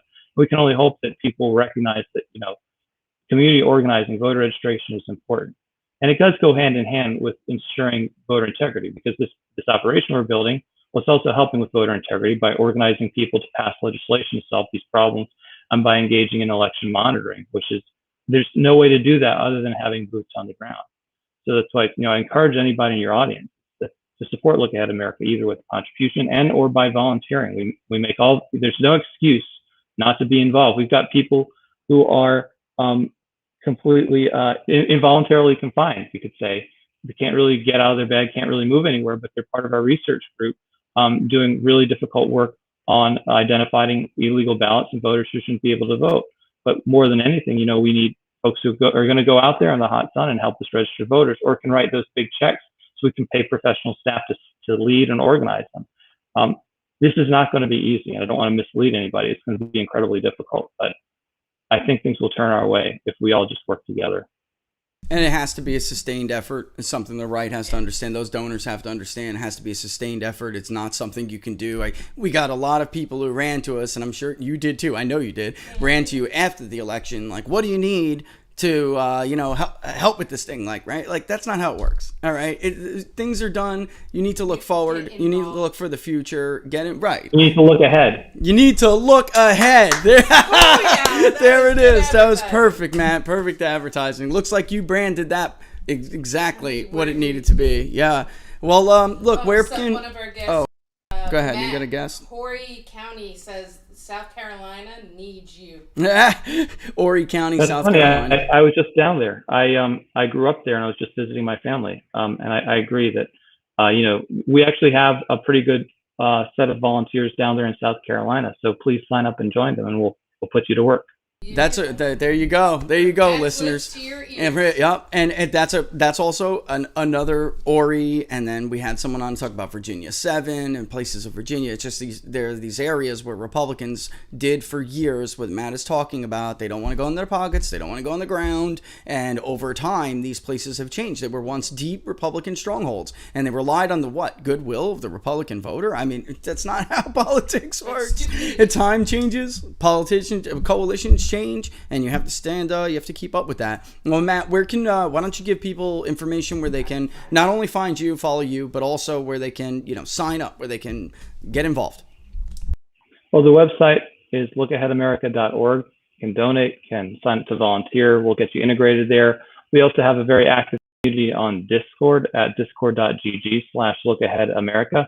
And you can find me on all of the social media platforms, Twitter, Facebook, Gab, Telegram, etc. And we'll put it up on our locals page too for people on locals that are watching. Very active group of people, and we'll throw it up. Matt, thanks for joining us again. We hope to have you back. Don't worry about the connection issues. Things happen to everybody. Hotel all right, rooms. But we'll have you back. We'll keep up on what you're doing. Yeah, it happens to us. Hotel rooms are the worst. But yeah, they really are. We'll have you back on to keep up with what you're doing. Thank you. All the best. All right, ladies and gentlemen, that is the one, the only Matt Braynard. If you want to get involved, there you go. He really said it he said it better than I said it, which people always say, what do you do? Well, you can't roll over. And that's the first thing I say because that's the kind of guy I am. So I'm like, immediately out of my head is, what are you going to roll over? That's what they want. You're going to quit? Don't quit. That's what kind of person I am. Wouldn't you too fund that? Just this is what he, look. Look, the point your vote counts? What he said has been something I have been telling, and I'm not going to say names. I hate it when we mention them, but donors for years. The left is so much more willing to go into their pockets, for those who have it, to go into their pockets and fund these causes. The right have not seen the value in it yet, until perhaps they do now. It does look like there's a massive interest in it now. Is it where it probably needs to be? No. And people should wake up. You can't undo things once they happen, Laura. And how many people rush to us? How many people who never supported an effort to clean the voter rolls rushed to us after the election and said, well, what do you need, right? That's not how it goes. That's not how it works. This is a serious deficiency on the right. And the left, even in places like Florida, where they were demographically struggling, right, they were bleeding registrations like crazy. Look, Donald Trump is gone now. He was the registration effort. He was. That was the Republican voter registration drive was Donald Trump for 4 years. He's gone now, and they need to learn to fend for themselves, and they got to learn how to do things differently. They've got to learn how to do things differently. And people like Matt are trying to get them to see that. And then also the second thing is, flatly, they would love for you to think that your vote doesn't count, right? How many of those people on Twitter that you see, if I was a Democratic operative, I would get a 50, 60,000 following Twitter account and pump that crap out all day long. It worked in Georgia. Our polling was very clear. The Mitch McConnells, all these other people who ran to blame Donald Trump right off that election, they also can't poll worth a damn. And we are telling you, as people who actually nailed that election, like we nailed the other states we polled, you saw it all through these neighborhoods that typically come out. When they do, they'll vote Republican, but they weren't going to this time because that they took this state from Donald Trump. They're just going to take it from us anyway. I voted for Donald Trump. They robbed him. They're just going to take it from us anyway. That is not productive. And so while some of you wanted to know why I was so nasty, and Robert and I went after people like Lynn Wood as hard as we did, is because it's almost like Lynn Wood was like working for the Democrats. This is not productive at all. And both sides have to feel for a real healthy democracy. Both or all sides, because we have a bi-party system generally, but it could be a parliamentary system, whatever it may be. Every side involved, every party involved, everyone needs to feel as if this system works for them. Mm-hmm. It has to. It cannot work without it. And right now, we have a huge chunk of this country, larger than I've ever seen, who does not believe that. So I'll tell you right now, guys, we cannot survive like this. We cannot survive like this. So that's why I told you, whatever your issue is it guns? Is it healthcare? Is it the economy? Is it trade? Is it immigration? Is it the environment? Whatever it is, whatever you are, a Republican, a Democrat, an independent, you have got to carve out this space in your heart and put election reform in there. Because if you don't, you are literally contributing to the end of our self-governing society. It doesn't mean you think if you're a Democrat or you're a liberal and you don't think this is a problem, I would urge you to rethink it again.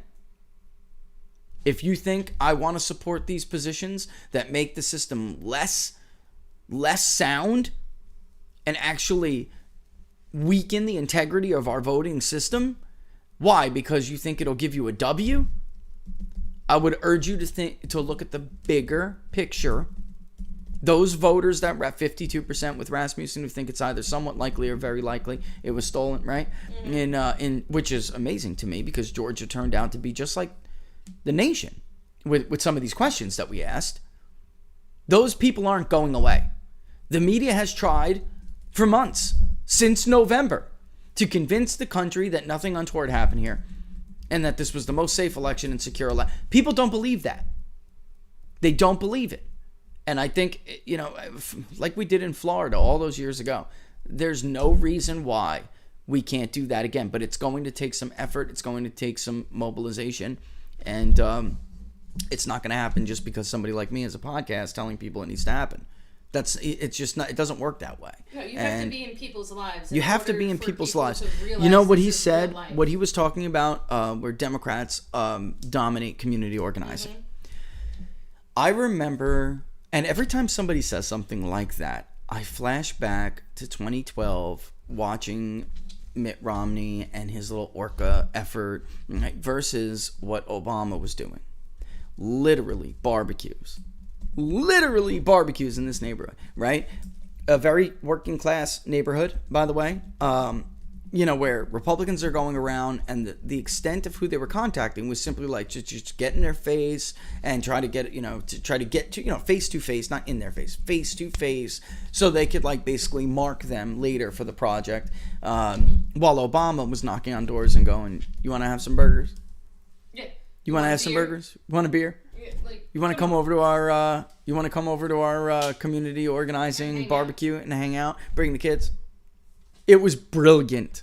And the reason they can do that is what Matt was saying. They're well funded. So they have all of these billionaire leftists that I'm not even sure it's fair to say they understand the value in it. What I'm saying is they have so much money there, and they're ideologically committed. So they have it to throw around, and they throw it around. He made a target in 4 years of $600,000 and couldn't raise a sixth of it, he said. That's pathetic. And that is, but during that very same time period, we have all of these donors calling us, asking us, what do you think about this candidate? What do you think about that candidate? I'm hosting this candidate, right? Yeah. I'm hosting this candidate. I'm going to an event with this candidate, blah, blah, blah, blah, blah. Right. Very traditional. You're very archaic fundraising worldview, where everyone gets together because what? You want to shake the hands of someone who may or may not be a senator or is a senator. Or look, there's nothing that they can do with that money that would be more effective than than efforts to find and register people who are not participating in the process, and then also to convince state legislatures who are open. Laura and I have been telling you this for months. We get calls. It's weekly. What could we do if you were doing it? What would you do? What will people support? Maybe we can run a poll and see how people would react if we did this. We get these calls all the time now. But there isn't as much money behind the efforts to get it done as there could be or should be. And number two, really quick, you what's it called? Go ahead. Number. Well, now I lost number two because you do that. Basically, I raised my hand. You were no, and basically, well, go ahead, say what you're gonna say, and then maybe the thought will come back. It goes with number one. That's why. Which is oh man, the effort of going into places where people actually are. Not only getting them to sign up, but reconnecting them you reminded with me their issues that they really have do matter. Yep. And the fact that they too are not forgotten, they are important, and that their vote does matter. That's what that human interaction does. Including them in that conversation. Yes, and it makes them, oh wow, somebody does really care about me. And therefore, there's no more of that disconnect. And that's why what Matt is doing is very important. He's going into bars and restaurants. Here, let's listen to this guy play music. Let's talk about your problems. And it's just, nothing beats human connection. Yeah, that's a great way to put it. And I would just say what you reminded me of. Could you imagine if those numbers that we were talking about, okay? Those numbers that we were talking about with Wisconsin, and we were saying how that basically these people get that 38% or so, they get theirs to the polls disproportionately. They target theirs disproportionately. I think that's in some cases, Laura, it's just easier to do because they're more concentrated. Remember when we were looking, and let me bring it up again. All right, so look at how when someone asked me to explain the graph, what it meant, right? So you have these, the more narrow, the more dense the population, the higher, the larger the population. So it's almost like a logistical advantage for Democrats to be in urban areas and more densely populated metro and urban areas. That's what it seems like. And I mean, is there a way that I could, prove that? I mean, I don't know that I could say that, but the bottom line is it seems to be easier. It reminds me of the old days of George Gallup. How did they poll, right? And now the problems with exit polls are an extension of that. What do? They go in the densely populated areas, the densely metro areas, because they're trying to gather up more contacts at a faster rate. It's logistically easier to do that. It doesn't make it representative, but it doesn't matter. It's quicker. It's, some grad student trying to get their damn credit for being an exit pollster, right? And then that's just the nature of it, is what I'm saying. That is the nature of it. And so I think that's important. All right, let's take a really, really, really quick break. And when we come back, we'll bring on our good friend Don Smith from the Don Smith Show. All right. So again, sorry for the connection issues with Matt. Can't help it. That has happened to us before. You're in a hotel room. The internet is not fantastic. He's on the road, but he's in the middle of something that was important. So I thought it would be worthwhile to bring him on, and hope you got something out of it. We'll throw his information up on the locals page. We'll put that all up. We'll put the interview. We'll splice it up all nice and neat for everybody. Put it up onto PPD and go from there. And one of the Look Ahead America said, once we register people to vote, that's where they start the relationship. Yeah. So immediately after. Absolutely. Yeah, and then people wonder why it's so hard to change the minds of some of these historically Democratic groups. Because that's true. Once you get urban black voters to register as a Democrat, and they're in the church, in the salons, whatever it may be, it's incredibly difficult. Even if your policy benefits them more than the policy of the people they have a relationship, the party they have a relationship with, it is incredibly hard to break that bond. Incredibly difficult to break that connection. So, a lot of lessons. A lot of lessons in this episode. All right, let's take a real quick break. Not even going to do the whole 2 minutes and 46 seconds of Bad Habit. I'm going to take a real quick, probably minute and a half water break. We'll be right back with Inside the Numbers with the People's Pundit.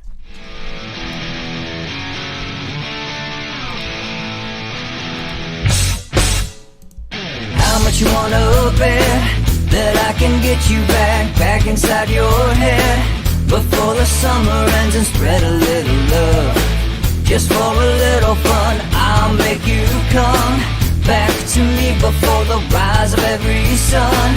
Baby, it's meant to be. I know you got a man, but he don't understand. You're gonna be a heartbreaker. You're such a love taker. So just suck me in and you can toss me like a cigarette. 'Cause I just wanna be a bad habit, yeah.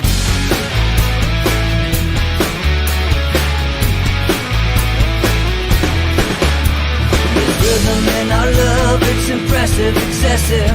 You can't make this stuff up. My chest beats, it's restless, wakes the neighbors up above. Yeah, baby, come and show me love. Baby, come and show me love. Because you're gonna be a heartbreaker. You're such a love taker. So just suck me in and you can toss me like a cigarette. 'Cause I just wanna be a bad habit, yeah.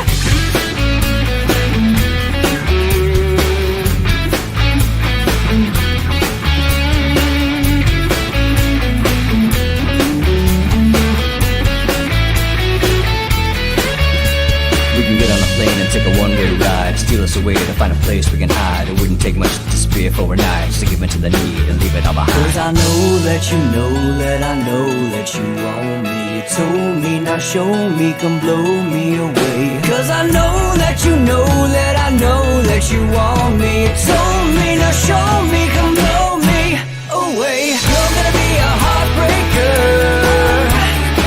You're such a love taker. So just suck me in and you can toss me like a cigarette. 'Cause I just wanna be a bad habit, yeah. You're gonna be a heartbreaker. You're such a love taker. cigarette. 'Cause I just wanna be a bad habit, yeah. Suck me in and you can toss me like a cigarette. 'Cause I just wanna be a bad habit, yeah.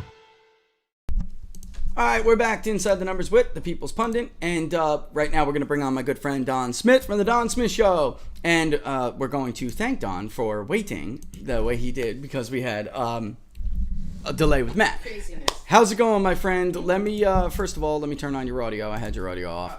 Yeah. My bad. How's it going? Welcome to Inside the Numbers.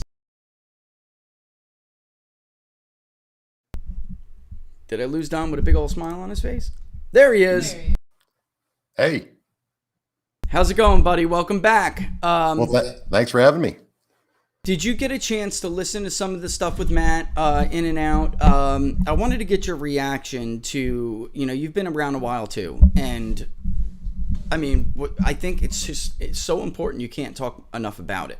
How the difference between the right and left when it comes to fundraising efforts and what they're put toward, and how difficult it is to convince right-wing donors to open up their pockets for efforts like that, when it's not at all difficult to convince left-wing donors. I wanted to get your reaction to that, all that.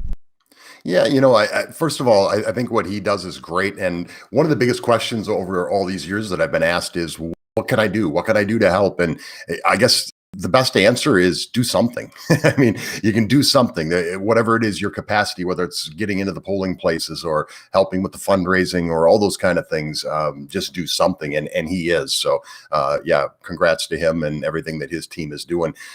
I think the big thing is the left has always done a better job of rallying around each other, and they raise money off of everything. So when you see all this stuff, this is where, and I talk a lot about the media, that we've talked about it a lot over the years.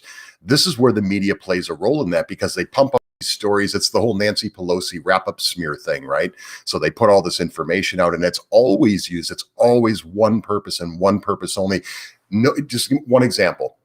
The Matt Kavanaugh thing, or the Brett Kavanaugh thing, sorry. Brett Kavanaugh. So they knew they had nothing to stop him. There was no way they were going to stop that. Same thing with Amy Coney Barrett. There was no way they were going to stop it. But back to Kavanaugh, they created this entire thing. And they just told people, if you just get mad enough, if you just make enough phone calls, if you just confront people getting off the elevators enough, then we can stop this. And Pelosi even promised everybody. Remember, she had all the arrows in her quiver, and she had nothing, and she knew she had nothing, but she also knew that it was an amazing opportunity to raise money.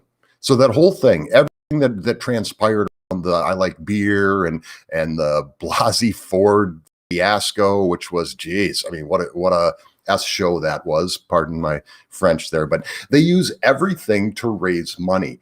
We don't do that. And I think part of it comes just right down to conservative. If you're a conservative, that word has meaning, and we're not as outspoken. We don't get as angry. We don't get motivated by things like that. And the left does. And I think it's a psyche thing, a psychological thing, whatever it is. I'm not a doctor, but yeah, I think they just do such a better job of getting people out there to give money, to get involved in cause, to actually make the phone calls, to boycott things. We had Evan Sayed on the program last night, Dave Perkins and I, and he's got a great book, The Woke Supremacy, and it talks about all that. It talks about the mindset and the just how people think differently, and I think that has everything in the world to do with it. Yeah, that's a great observation, because look, we even see that with polling. I mean, when you are a conservative, there is a meaning to that word. You're not as outspoken. You're not as willing to want to take a survey, right? Whatever it may be.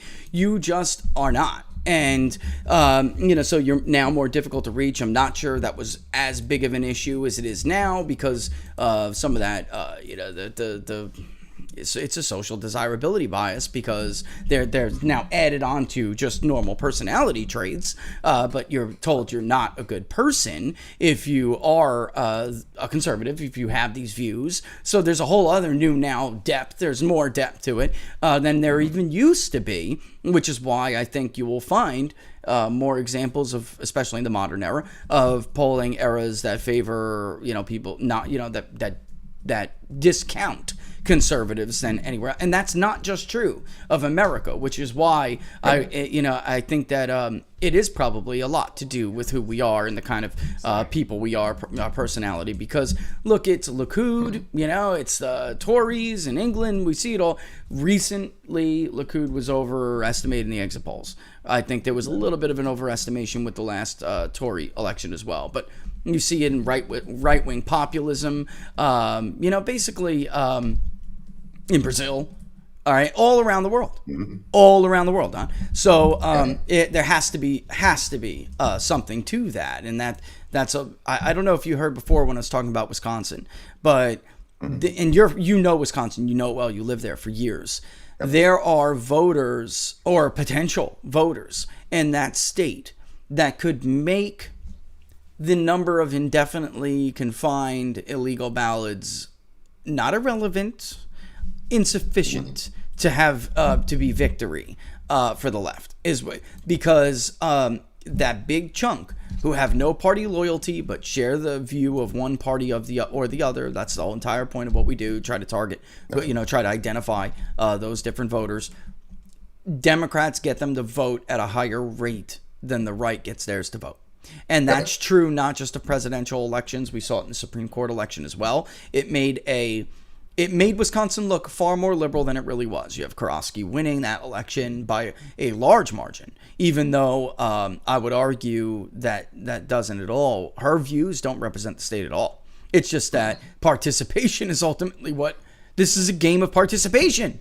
Yep. This is a contact sport. You have to be involved. You can't just sit on the sidelines. It's not going to go your way if you just hope for the best, right? I mean, this is the kind of stuff we hear from people all the time. When pre-Trump loss, we would hear, "Oh, well, that will never happen. They will never do that. Oh, it will, and it can, and it will. And now we're in this position. And I think the right has to realize that they have to get more active. It's also part of the reason why D.C. Republicans don't represent the base at all, and even they're far less representative than state governments are in their particular state. Now, I want to obviously get your take on these 35 Republicans, 30 of whom are in pretty significantly Republican-leaning districts. I got to get your take on these idiots. I mean, they are just politically stupid. The ghost of John McCain lives on. It's just, everybody wants to be, we want to be the reason. I mean, you've got the Murkowskis, and you got to get all these people, Kinzinger, and look at the Liz Cheney thing. It's just like this, and this is the danger to us going into the next elections, is just ripping the party apart. And we have a tendency on the right to do that, to rip each other apart and go into different camps. And look at what happened even with President Trump. If it wasn't for in 2016 a number of the Democrats who became Trump voters, it would have been a lot closer, and maybe we don't even win, because we had all these. I mean, guys like Bill Kristol and all these. It's just insane, and we do this to ourselves over and over again. Look on mainstream media. Who represents conservatives? Joe Scarborough, Anna Navarro. I mean, these people are so far from. They're so far to they're to the left of Bernie Sanders, but they represent conservatives and that's why they always did that with John McCain. They brought him on because he was the reasonable conservative, and even John McCain thinks the Democrats are right on this one, and they just use these people. It's the flakes and all these people, But yeah, I mean, if you're not going to support this party, if you're going to, let's be clear about what they want to do with this investigation. What they want to do is they don't want this to go away. They want to make this the main thing out in front of everybody. They just passed this big spending bill. They want to use this, and they're using it for bottom line. Raising money. Do you want your country overthrown by these crazy Trump supporters? So give us money, give us money. It's always about money, 100%. This is no different. So to all those people who are voting with the Democrats on this one, way to go. Way to go. I mean, support their fundraising efforts, because they certainly need more help in that area. It's just, the whole thing is insane. This is why the left calls us all the labels that they do, right? That's why there's the homophobe, the Islamophobe, the blah, blah, blah, blah, blah. Everything's a phobe. That's why they do that. So if you are, it's almost like a religious thing to those on the left, because if you want to absolve yourselves of all your sins, just give us some money. If you give us some money, we'll never call you a racist. We'll never call you Islamophobe, a homophobe, a blah, blah, blah, all those things. So everything they do is about money. And for the 35 Republicans, hey, way to go. Way to go. Really proud of you. Yeah, and I mean that was a great rant, but I gotta tell you, I'm fired up. It's Freewheeling Friday, man. That's right, man. And I gotta add to that. They love those Republicans. They have those. Could you imagine? We were on 3 hours almost again on our Zoom meetup for the locals community yesterday, and we talked a lot about this. Imagine the difference, Don, if for 4 years those voices weren't, and many leaders of the party, taking shots at Donald Trump left and right. You can't convince others to join you when there's no solidarity, right? I'm shocked that 15 million more did, or almost, 11 million, whatever you want to count, right? So I'm shocked that even happened, considering that typically it's human nature not to follow people who are in like a constant state of disagreement and disarray, right? They followed a man. And now what I think hasn't sunk in yet for Republicans, and going back to the conversation with Matt Braynard, the one-man voter registration drive is gone. And people have to understand it will not be sufficient to continue on like this. Like it's not going to be. So they have to, first of all, fix this identity crisis. If those people, because what is it? The NBC post was 4%. 4%. I mean, at some point, you may have to sacrifice that 4% to be able to get these others that we were talking about, because they're so disenfranchised. They hate their own. They share the view of the alleged view of the party, right? But they don't like who leads it. They don't like the faces of it. They don't like the voices of it. And eventually, someone's going to have to do the hard math and say, look, you got to get rid of the Liz Cheneys. You got to just give her to the Democrats. You got to give away the Joe Scarboroughs. You got to disavow these people, because there's 8% that we could get, right? So, I mean, I'm a math guy, and it all comes down, when it comes to elections, it all comes down to, it's an equation, and you're looking for a net gain. All right, you're going to lose some by taking this position. You're going to lose some here, but you'll gain some here. And it's always whether or not that is a net gain. That's how you win elections, right? It's not easy math, but it's not exactly rocket science. There's just that there are a lot of variables. That's it. But the bottom line is you're looking for a net gain. And you're looking to put together a coalition here, a slice of it here, a slice of it there, 2% here, 3% there, and you're looking for that 50 plus 1, as many places as you can. And these people at this point, like you just went on about, I mean, really, it nailed it. How much damage did those people do during that 4 years? Could you imagine not only how much the party would have grown, because this is the most diverse Republican Party I've ever seen, and I've been around a while. I've never seen this many black or brown people in Mitt Romney's Republican Party. I've never seen this many gay people in Mitt Romney's Republican Party. I've never seen this many different, you could just go down the damn line, in Mitt Romney's Republican Party or John McCain's Republican Party. It wasn't a reality. You went to Mitt Romney's convention too. You covered it. I mean, that was a white guy's paradise. I mean, that's it. That's all it was. There was no. Even in the nomination, the delegation from California. Something that struck me. The delegation from California looked nothing like California. During Donald Trump's nomination in 2016, the delegation from California actually started to look like California. It was It was just stunning, right? So, I mean, after 4 years, how much more would the party have grown if they weren't bitter losers, who are, I mean, even at this point, corrupt? And then how much more policy-wise would have gotten done? It's amazing. And, the same thing goes policy, what Matt was saying as well, with donors opening up their pockets.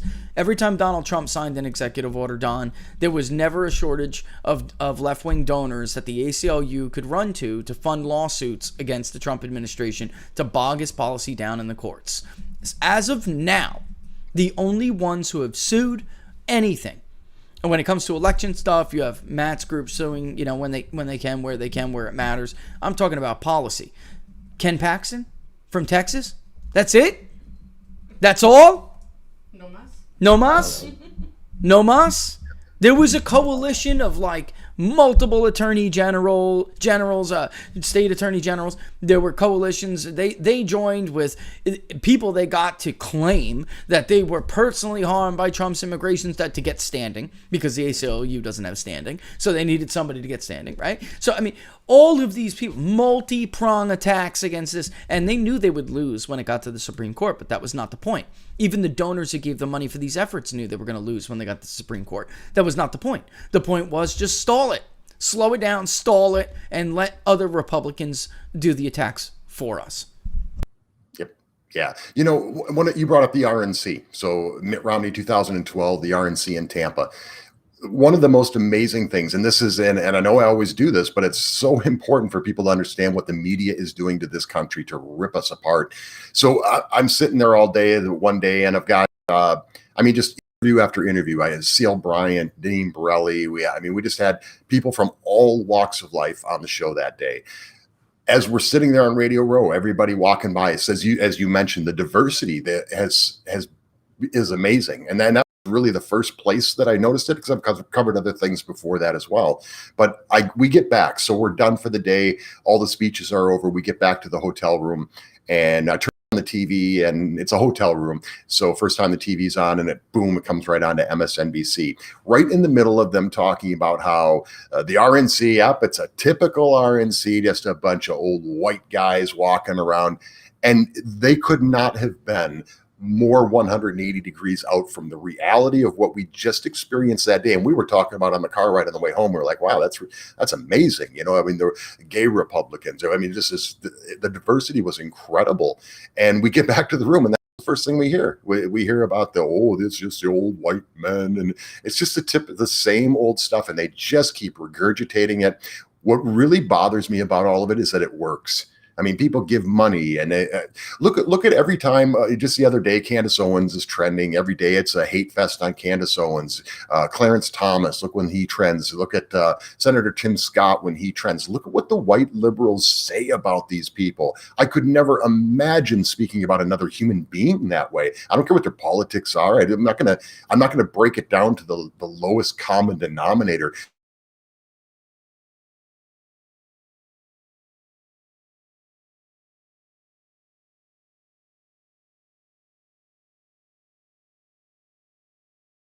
Oh, and people can't hear me. Yeah. What, the fish and chips? Man. We're just losing everybody today, but that's all right. I got him back already.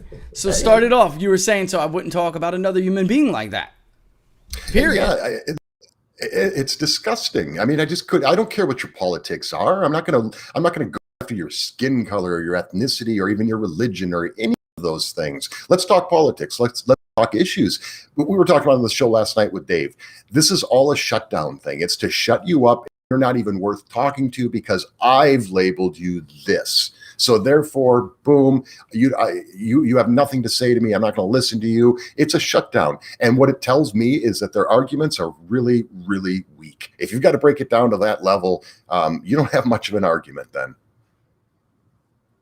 I gotta say, Don, I think about this more time than I probably should. I dedicate more time to this than I probably should. But it is, when did elections stop being about policy? So I remember my very first election trying to decide who I was going to vote for. I didn't know whether, I was going to vote for one party or the other. I've never been a particularly loyal party guy. It's not who I am, And especially from the state I'm from, there was a very big difference between the state parties and the national parties, So, but I remember I made that decision based on policy, and that was the debate. I was afforded that as a new voter. I was afforded that at the time. And I feel bad for the people now who are, younger people now, and then even people who have been disconnected from the process, people who have been disenfranchised and want to get back in the process. I feel bad for them because they don't have what I had, which was, okay, this party has this position on taxes. This party has this position on the environment. This party has this position on healthcare, whatever it may be, Don, whatever it may be. They don't have that anymore. They have distraction after distraction after distraction. They want that what they have are a bunch of distractions meant to keep you away from debating the issues. And it's misdirection at every turn. And they're magicians. Yeah, look at this shiny ball so you don't see what this hand's doing. And it's sad because I love our locals community. I love being asked to go speak to people that are younger. That's some of the best things I could do because it gives me a little bit more hope. Like when you meet them, you're like, all right, they are more savvy than the media hopes they are, right? Or at least in most cases, right, and portrays them to be. They don't even give them credit, right? But my demographic in my very first election was definitely an up for grab demographic. It was not just assumed that all young people are dumb and will listen to the entertainment industry and right? And that's just not the way it was. And maybe I'm dating myself a little bit here, but I absolutely miss those days, Don, where it was a conversation about policy. And we don't have it anymore, man. Well, yeah, and all driven by the media and the left. If they can keep us all fighting against each other, and it's all about the fight. It's all about the fight. Let me see if I can just get him back real quick. As long as you keep the House divided, it will never come together. So, even Democrats... There he is. He's back. I got you. So it's all about them fighting with each other. It's all that they want us to kill each other, to hate each other, so we don't turn and look at them, friend. That's it. They want... What they want is the young leftists. They want them to not even engage because they're afraid of their argument, and they know their argument is weak. And if we start talking facts, and they want to keep it on the level of emotions and feelings, because that's so much easier for them to control than it is to say, well, yeah, okay, this is a fact. I had a conversation here a week ago. So a conversation with a guy, he's a professor, one of the top professors at Penn State. Pretty good school. I think it's pretty expensive to go to Penn State. I don't know. And this guy, we were talking about just about Vietnam. It wasn't even really political. He needed it to be political. He needed it to be emotional.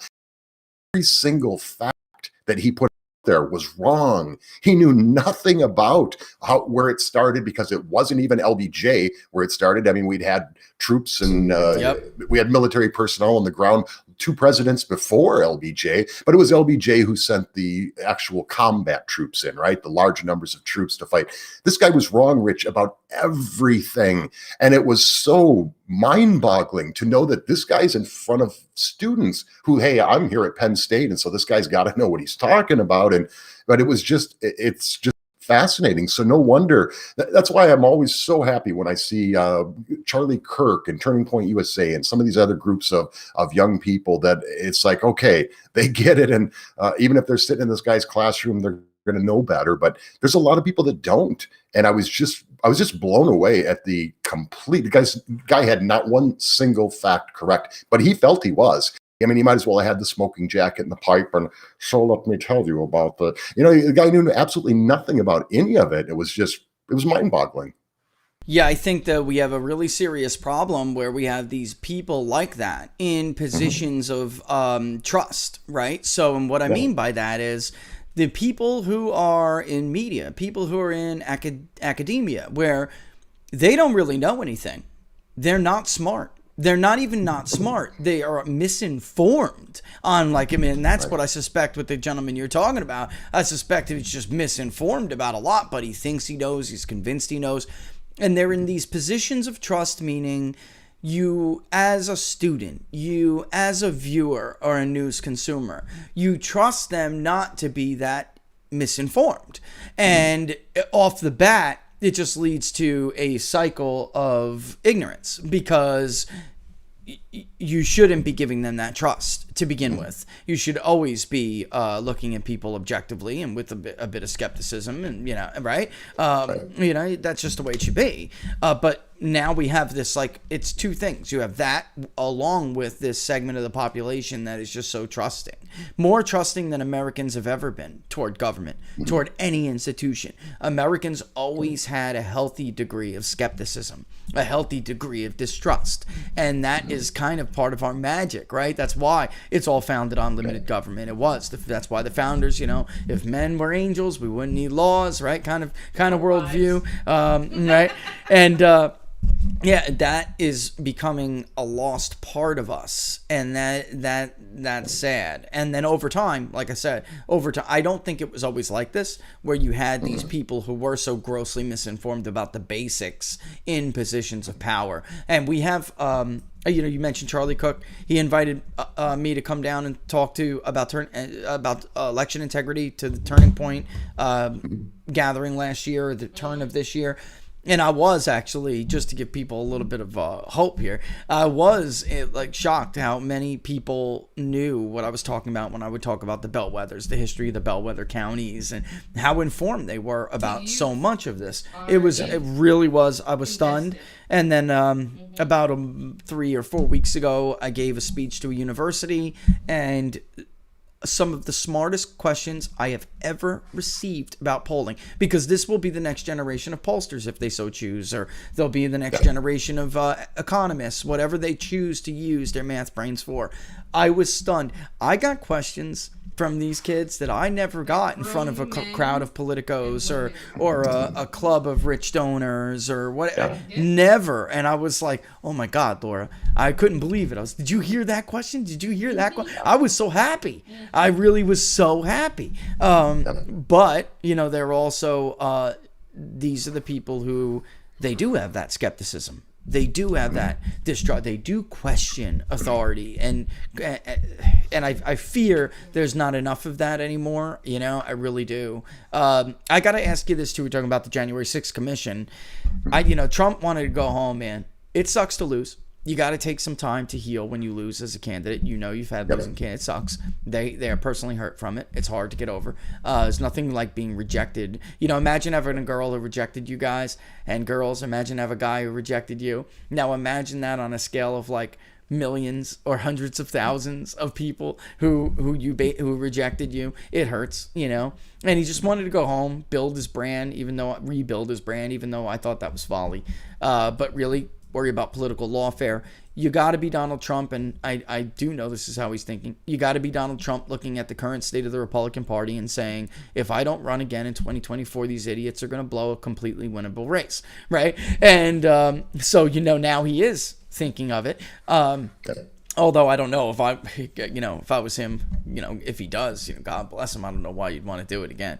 But basically, you got this commission coming out, and I just see like a Grover Cleveland 2.0 potential here. And I can't help, and for people who don't know what I'm talking about, Grover Cleveland was very much, even though he was the governor of New York, he was very much an outsider. He was an old school Bourbon Democrat, which looks more like a modern Republican.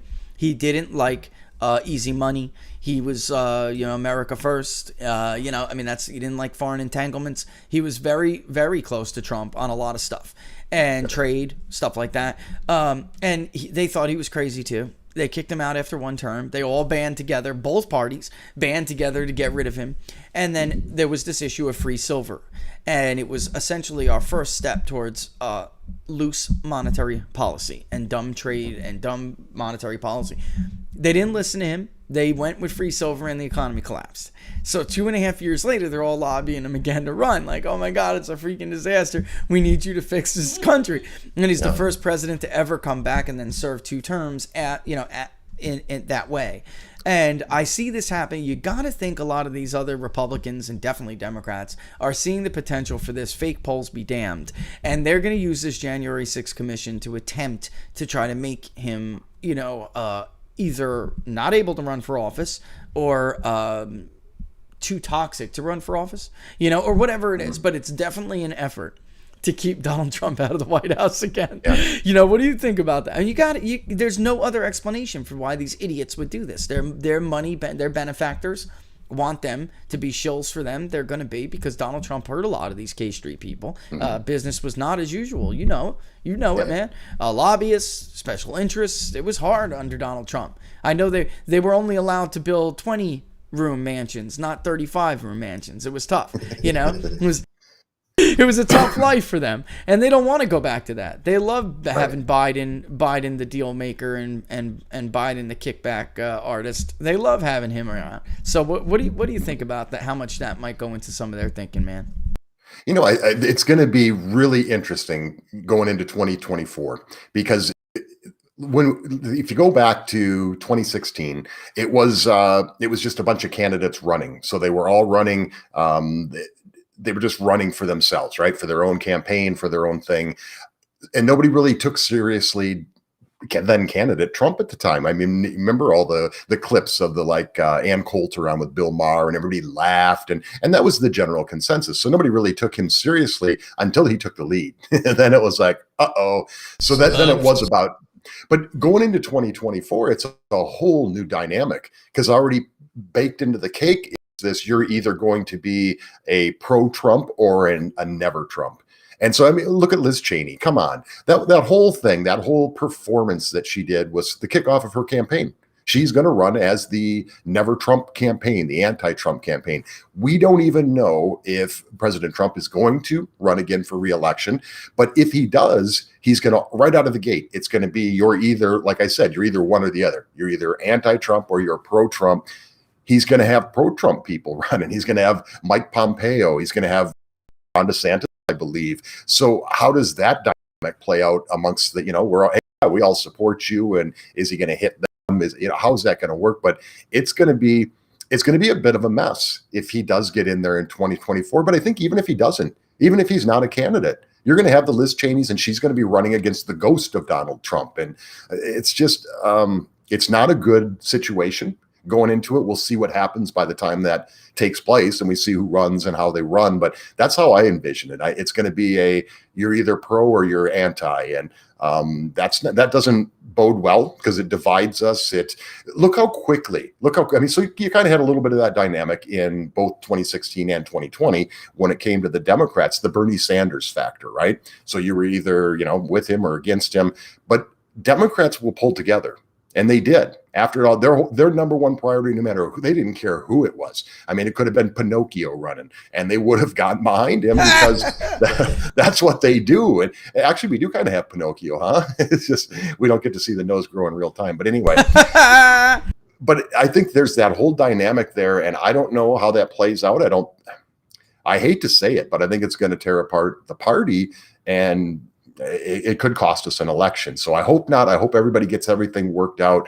I don't think President Trump's in any hurry to jump on Liz Cheney's bandwagon, or some of the others who might run as well. So it'll be interesting to see who all runs, but for sure there's going to be that element going into it.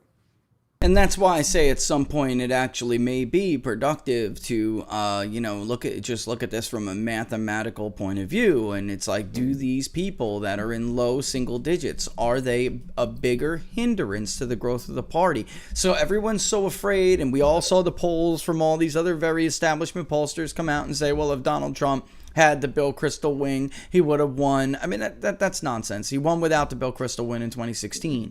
The real question for me is whether that very, very small group of people are becoming a hindrance larger than their percentage of the party. So are you preventing growth at a larger rate than you represent currently? And I think the answer to that is yes, because we're running all of these new models. This is going to kill your audio. I don't know why it does that, but let me show Wisconsin real quick, and then let me get your thoughts, because you know Wisconsin so well. Ohio, we were showing before. Actually, I'll do both.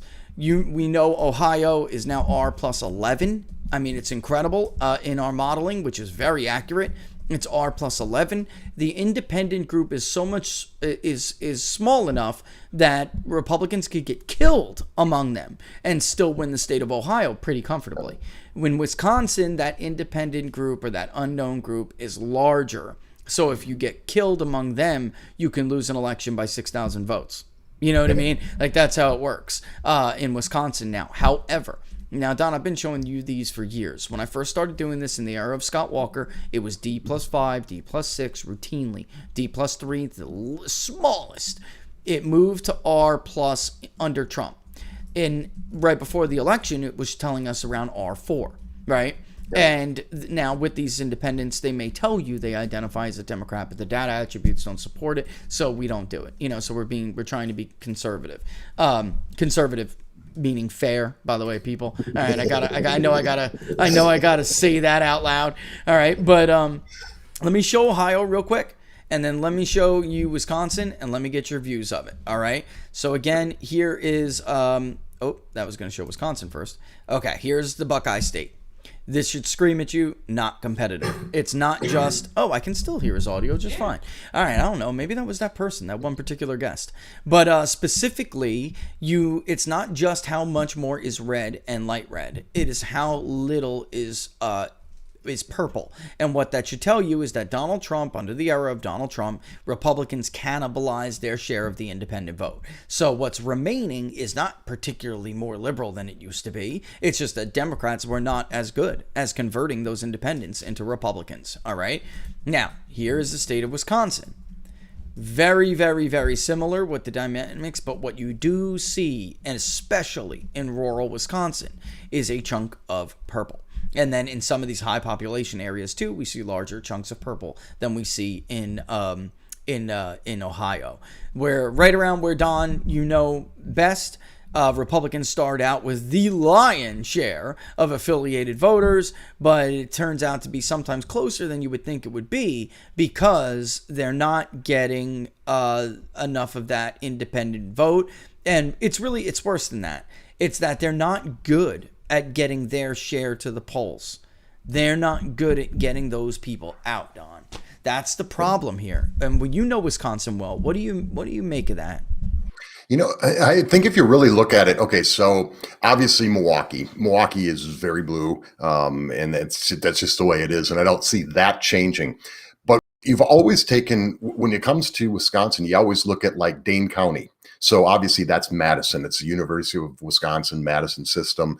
A lot of people there. It is very blue. But if you look at your polling there, you look at what's really interesting is there has been a change even in that area. So Dane County, Madison, the city of Madison, just 40 minutes north of where I grew up. I was just south in Rock County, and I'll talk about that in a second. But if you look at Dane County, look at how that has shifted to where you have more independence. Now, this is the birthplace of communism. I mean, that's literally the head of the Communist Party in America. And that all comes from the school system. I mean, if you ever listen to some of these professors, all this climate change stuff, it all originated here through University of Wisconsin in Madison. So the populace is always been very, very blue. Look how much more of that now is purple. And this is since Donald Trump. I'm assuming that's the Donald Trump kind of effect of all of this stuff. So there is a chance if you get Republicans out, if you get those independents on your side, there's a chance to overtake Dane County, which would be something I never would have thought I would have seen in my lifetime. But Rock County, that's where I'm from. So again, about 40 miles south of Madison, and I'm from Janesville. So Janesville, right in the heart of Rock County. And when you go around and talk to people, I mean, I know a lot of people in that city, in that county, and you talk to people, and I can't find anybody that didn't vote for President Trump. Even people that I would have never believed would have been conservatives, they are. So so the whole results of the election, that's one of the things where it really sticks out to me because it's personal. I know a lot of these people, and it's become a lot more conservative in my lifetime. So there's hope there. There's hope with Dane County. If you can get Dane County, you can win Wisconsin. And that's the bottom line. Wisconsin to me is problematic. All right. So the results I'm talking about, because we modeled that a little bit too liberal than it even turned out to be, and it was telling us it was extremely close. Now, of course, polling could be, but I'm talking about Biden only had a less than 1 point lead because of the slightly more liberal modeling than it really was. Now, polling is polling, whatnot, right? Results are results, and these models are very, very accurate. Wisconsin's problematic for me, Georgia's problematic for me, Arizona's problematic for me, and I venture to even say that Pennsylvania is problematic for me. Those ballots that arrived after the normal deadline, Don, which is what makes for this giant surge in some of these areas. The New York Times even, which had Biden up by 9 in there, they found the same thing we found in some of these urban areas. The only thing that shifted those margins in those urban areas are the 48, 72 hour later absentee ballots that came flooded in, that in any other election would have otherwise been dubbed disqualified. Then when you call some of these people, we had Matt on before, it's not a matter of opinion. I just put up some stuff that we had in Michigan, and I got to remember to get the rest of the stuff up there that I keep telling people I got to get up. But the bottom line is, I'm not speculating. These are records of people who have been contacted and have told us, I did not request an absentee ballot. That did not happen. I don't know why my vote is there. And then others who have left the state many, many years ago, and somehow, they are still in the voter rolls, because it's so important to maintain these voter rolls for this reason. All right, this wouldn't even be an issue if they would have just followed the National Voter Registration Act of 1993, but they don't. And every state, abides by it their own way, but they don't clean up their rolls. Every state is dirty. I just am doing work for a deeply red state, trying to, identify what rolls are sufficient, what rolls are right and what aren't. Even deeply red states, they just have left. They didn't know they really didn't have that many eligible voters. Like, they didn't know. Like, what are you talking about? We have this many people on the voter rolls. I'm like, right off the bat, it's a small state, population-wise, hundreds of thousands that shouldn't be on there. It's outrageous. And they don't even know this, and they wonder why their turnout never gets to the level that they want it to get to. They're trying, been consistently trying, because they're measuring based on something that doesn't exist. All right. So, and in Wisconsin specifically too, talking about specific counties, very difficult to poll that area. Maybe you'll get more liberal people in and around Janesville. Always shrinks the margin. Always.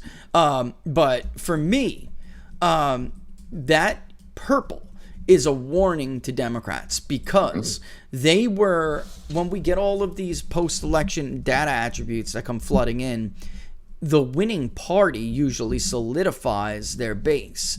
And here we have Joe Biden, the alleged winner, and I will say the declared winner.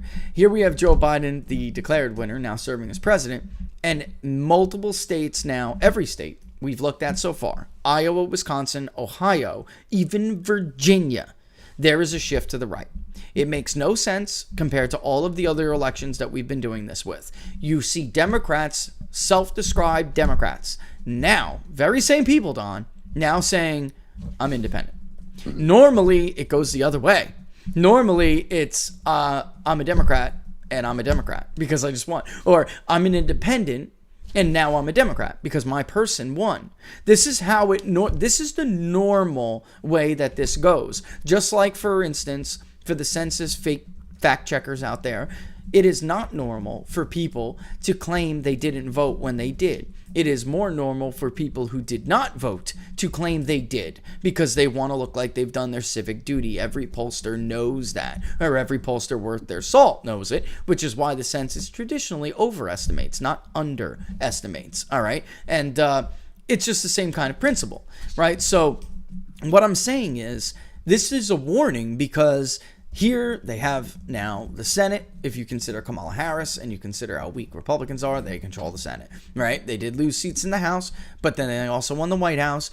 This would, in any other year that we've been doing this would result in a stronger lean for the winning party. So if Wisconsin was R+4 inferred before, and maybe R1 electorate, then we would have seen it go back to like D+2. Virginia, Biden won by 10. So why did Virginia go from D+4, D+6 to D+1?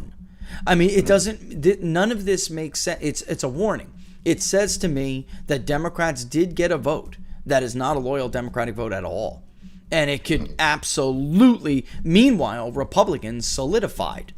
So if there's this even marginal shift among these people, like you were talking about, even it doesn't even have to be a continental break, bro. I mean, it can be a minor shift, and it's going to be an electoral disaster for the Democrats. Look at Pennsylvania, Don, which we're going to do next week. Republicans barely outvoted Democrats in November, but still it was a big deal because they have never done it in years. This time in this referendum on Tuesday, they don't have a major primary on their ballot at all. Democrats have major primaries for mayoral races in big cities. Then you would think Democrats would have a turnout edge. But what was on the ballot? Two propositions over executive authority when it comes to the lockdown. Republicans won, and they won far larger than their turnout edge. Republicans were 44% of the electorate. Now, this could change as we get more data in, but what we have so far, Democrats were 42. So the electorate was R+2 in Pennsylvania, where they once had an 11% edge, which Donald Trump cut to 6 points, all right, which is incredible. He cut it to 6 points in the voter file analysis, and now we're looking at electorates that actually shake out to be R+2. And by the way, the Republican initiatives won by 8 points. 1 by 8, 1 by 7, I believe, so far, as last time I looked. So it's not like this was only Republicans voting for the Republican initiatives, Don. There were independents who sided with Republicans. And there must have even been some Democrats who said, no, I'm stripping Governor Wolf of his crisis management power. This is it's a warning. And only Republicans could be the ones to screw it up, my friend. Yep. Yeah, exactly. In fact, later on this afternoon, I've got a phone call with a candidate who's going to come out and announce here within the next week or two. And this is in the 7th district, seat that we lost last election. We lost to a Democrat, and it's a heavy Republican area. So yeah, I mean, we can shoot ourselves in the foot, and we did the last time around. So very winnable seat. This guy's a colonel in the reserves, businessman. He's a really, really solid candidate. So I'm excited about that. But I mean, you look at Bucks County? You look at Bucks County, and they just completely that thing. And a great candidate, which I was on his team, and we almost won the primary, but we lost by 2-3 points or something, and just threw that away. And it's just yeah, we can screw that stuff up. And Pennsylvania, obviously a very important state. All states are important, but Pennsylvania is one of the big ones. So yeah, I'm excited to see some good candidates coming out this time. I think last time they didn't have that, and they didn't get the message out there. I think I want to say one more thing about Wisconsin, because I made the comment, and I think this is important to understand. And this is why it's so perplexing what actually happened, what the real end results were in Wisconsin anyway. I mentioned that I don't know. I know a lot of people there, and I don't know anybody that didn't vote for President Trump. And that I'm talking 2020. In 2016, a number of these people voted Democrat. The year that he won, a number of these people voted Democrat. And what drove them to vote for Trump this time was the media. Was the constant bashing, the constant everything they said about him, just the way they talked about him, the nastiness. So as the media tried to portray President Trump as the mean tweet guy, he says really horrible things, they were saying even worse things about him, and it drove people away. These are lifelong Democrats who never voted for a Republican in their lives, and in 2020, they shifted over, and there's a significant number of them. So that's why, yeah, I have a really hard time with those results there, and especially breaking it down into that county, because Janesville is primarily, that is the majority of Rock County. So yeah, but I think in Pennsylvania and in every state, we need to make sure we have good candidates. That factor that I talked about 2024, where there's that Trump factor, where you're either for him, you're against him, and that's where everybody's going to do. That's what the media is going to do. That's what any of the opponents to the Republicans are going to do in any state, is they're going to say, well, did you support the January 6th thing? Did you? That's why they want to keep this going, by the way. Yeah, without a doubt. So it's a campaign issue. They want to make it a campaign issue, and they want to put these people on the spot. Well, would you have supported this? Do you agree with that? So it's a challenge for all Republican candidates, but I think we have an opportunity here this time if it's handled properly. Yeah, and you have your fake conservatives in the media who are even siding with those 35. I'll just bring some up. Byron York, that was so horrible. Guy Benson, it was so horrible. Here's the truth, Guy and Byron. The truth is, for one day, you got a tiny, relatively non-violent case of what the rest of the country has been meant to live with, honestly, been oppressed by, because you guys are ineffective. Did any police stations burn to the ground that day? Did any cars get tossed on their roofs and burned like we saw during the March for Women's, even when Donald Trump was inaugurated? All right, were any cops killed? You had to fake a death of a cop. You had to ignore the family's pleas to not politicize his death because he died of a stroke. You had to ignore that for a month and a half and lie about it being a murder. The only truth is, the only one who died from any kind of a murder was a Trump supporter. She was shot in her neck by law enforcement who lost his control, and he will not be punished. And they completely covered that up. They've completely covered that up. We're never going to know. Here's the reality with this whole thing. If I believed that we spoke to an eyewitness, we know exactly what happened. He was 5 feet away. He lost his cool. He was not trained properly, and he lost his cool, and he shot her in the neck, and that's it. That's what happened. Okay, here's the bottom line with this whole thing. If I were to have any faith that this would be handled and we could actually find out what really happened, I'd kind of like to know that. And I think it would be really interesting for the American people to know who exactly was behind all this stuff. What happened to the unarmed woman who got shot? If we were going to find any of those facts out, then let's have it. But we wouldn't. Look at the Mueller investigation. Well, look at Byron, and look at Guy. These are supposed to be journalists. So if the lawmakers themselves won't do a good faith investigation, you would at least hope some in the media would. But look at their tweets. They've already concluded what happens. There's no need for if you already have a preconceived notion of what happened, you've drawn your conclusion, Don. So what's the point of an investigation? Well, look at the Mueller investigation. Do we know yet anything about the FISA thing, or how the Obama administration was really involved in the spying? We know that all that stuff took place.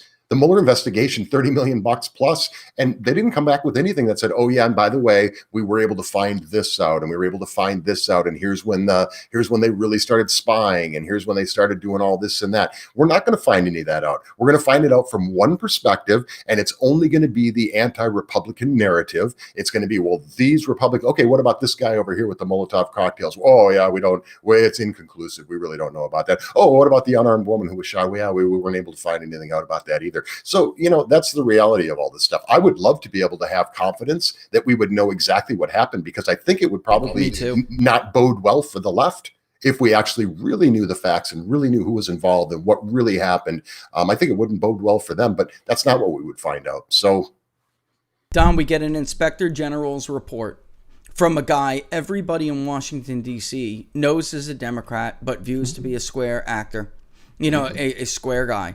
And he says that the FBI violated the Woods procedures, violated the rules governing the FISA court, lied to the FISA court multiple occasions, not just during the genesis of the Russia probe and Crossfire Hurricane, but beyond it, and in other instances that are unrelated.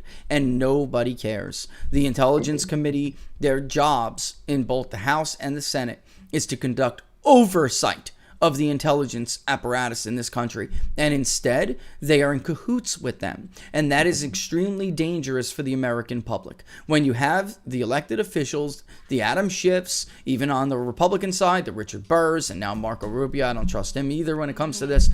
These are the people who are supposed to be adversarial to the intelligence agency. Instead, they're in bed with them, and this is extremely dangerous, because it's it's a shot at the heart of the social contract. That's exactly not what they're supposed to do. So it means now not only do we have an intel agency that we can't police, and that's already against you as a populace, as what is supposed to be the sovereign voter, but now your own elected members are with them on their side to screw you. It's just incredible. It really is. You want to do some Q&As? I also meant to tell you then you should tell your locals community to jump in these chats and do the Q&As. I wonder if they're, or send, I don't know, we'll figure it out, but your locals community should be able to ask questions too. And we have to work that out. We got to work that out. Sorry, I'm like. Let's take you up for a little Q&A. I know it's 1:30 already. We're running really late, but yeah, let's rock and roll. You bet, always. Cool, man, cool. I said, oh, Don's up for staying. Actually, let me not speak for Don. I don't know what he's got going on. All right, but I'm glad you are. Let's hear it, Laura. I yelled at him for you, Don. I yelled at him She for did. you. I'm always good for it. Thanks, Laura. You're welcome. Got your back, man. All right. So, question, Wisconsin. Why are the Native Americans in Wisconsin Democrats? Other Indian tribes in western New York, Senecas, and Oklahoma, the Creeks, are Trump Republicans. Why do tribes vote different in different places? And I knew you would love that question. I do love that question because we did actually put part of some of my book that has to do with some of this. Look, so a lot of this goes back to the history. And Don, you know Wisconsin well, so I'm sure you'd want to add to this. Mm-hmm. But it goes back to the history of the machines that dealt with different tribes during different times of politics. And think about what we were talking about before. When we were talking, the relationship starts with the actual registration. When someone begins participating in the political process, and it's incredibly difficult to break that relationship once it's begun, and once, by the way, the other team just sits on their hands, rotating on their thumbs for decades and doesn't do anything about it. You know, so when you only have one team playing the game, only one team can win. But you have the history of when even Native Americans were brought into the labor movement in Wisconsin many, many years ago. Look, labor was smart. They like first started out as like a white worker thing, and that's the way it was throughout the entire progressive era. And then after a while realized, you know, ranks are ranks, and we got to swell these ranks for dues. So Native Americans were disenfranchised people, or so, you know.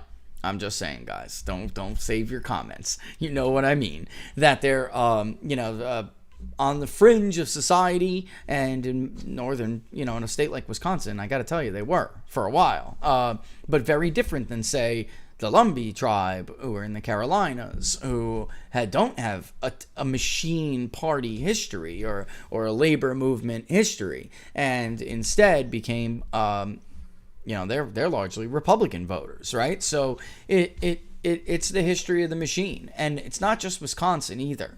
There's areas in Nebraska, a lot of states, Don, where there was a deep root of the progressive movement, whether they're farmers or workers, agriculture, whatever.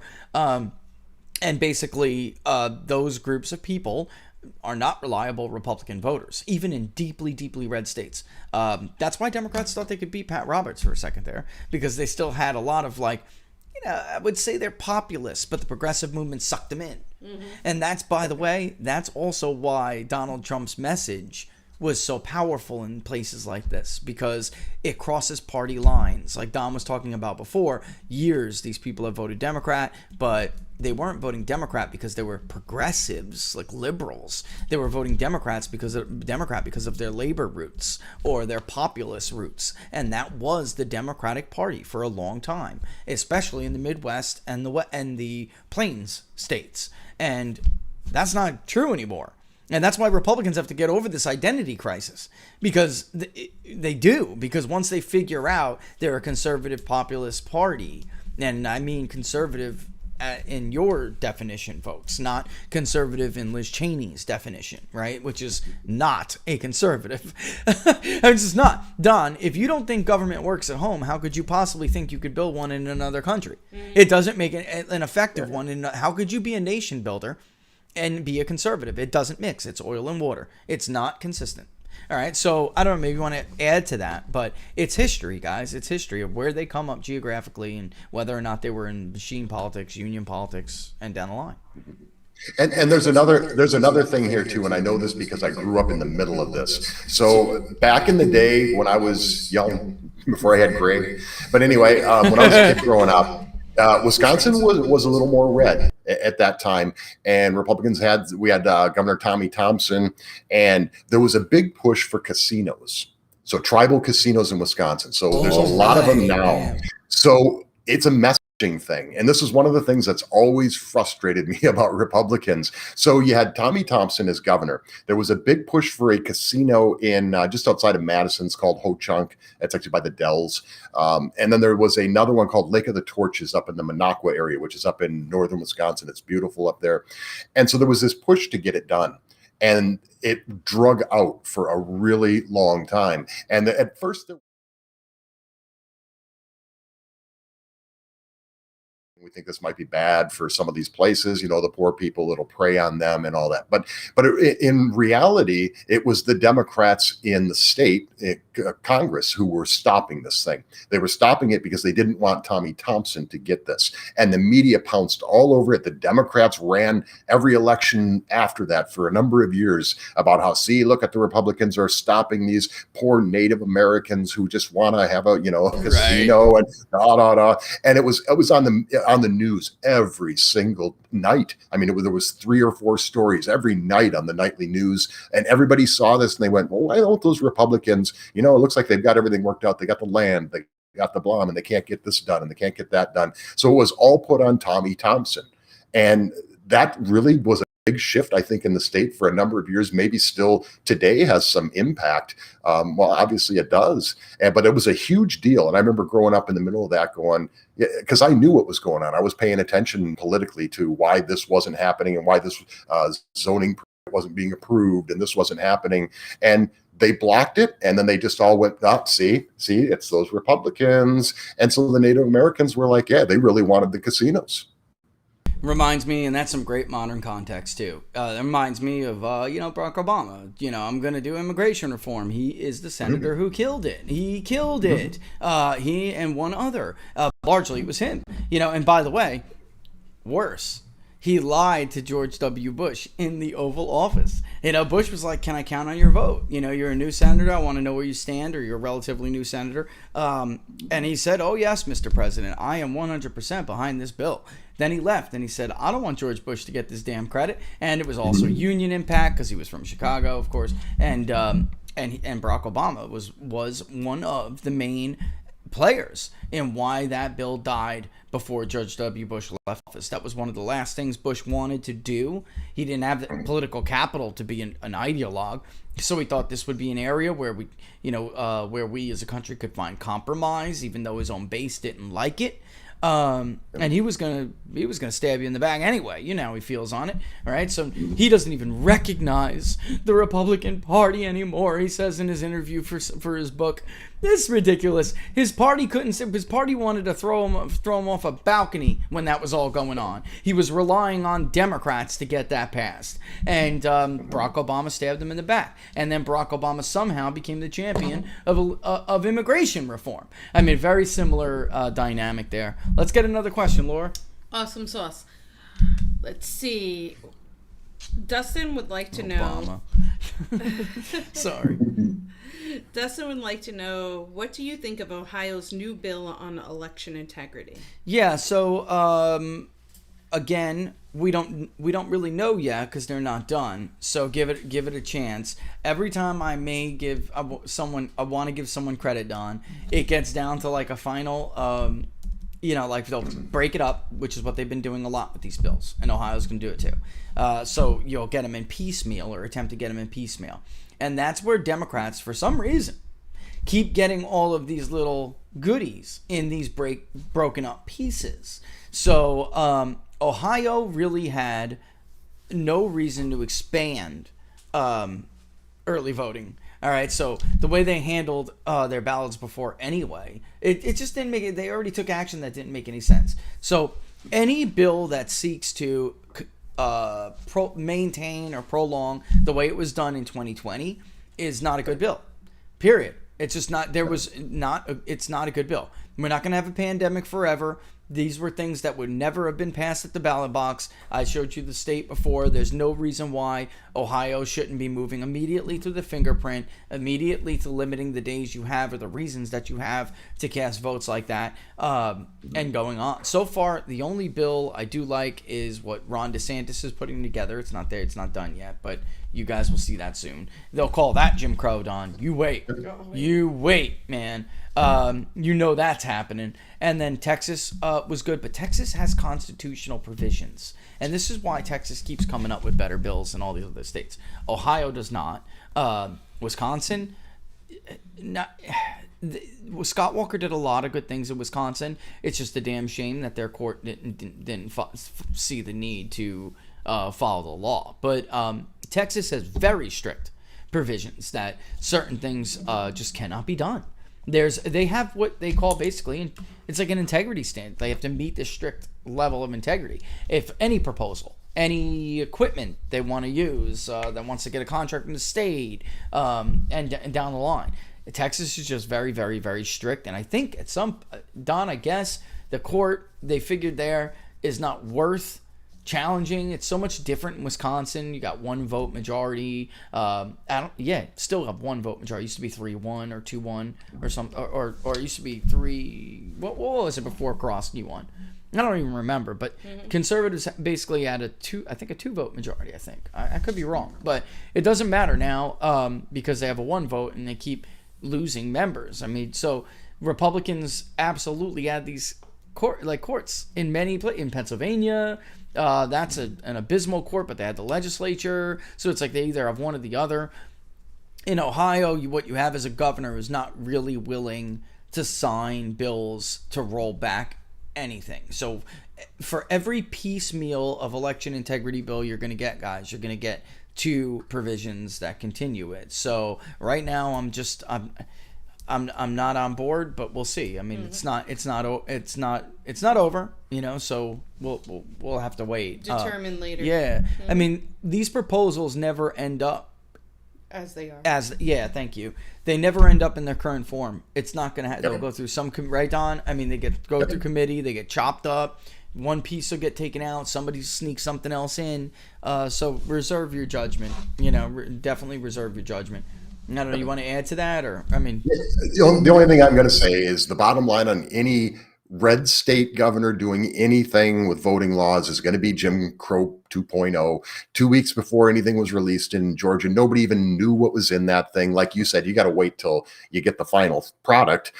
2 weeks before there was a final product in Georgia, they had already obtained the domain Jim Crow 2.0. So if you're a red state governor and you're going to do anything with the voting laws, I don't care what it is, you could expand it by double the hours that it's open and double the people that can mail in, or you could make it as easy as you have people go around and collect your ballots for you. It wouldn't matter. It's going to be Jim Crow 2.0. The media is going to push it and they're going to fundraise off it. So that's the bottom line. I mean, at this point, Don, anything that doesn't have the fingerprint, I'm basically not in favor of, because everywhere we think we're making some headway, not everywhere, but in many of these places where we think we're making some headway, they go ahead and make something stupid permanent. It's incredible. And we're dealing with a very small red state right now. The governor is a pain in the...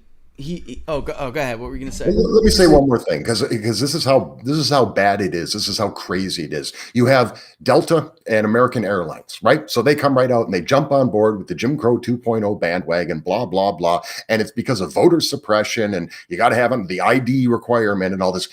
You can't get on a Delta airline flight. You can't even book it, or an American Airlines flight without a photo ID. So aren't they suppressing travelers? I mean, this is how just incredibly stupid all of this has gotten in the public sphere.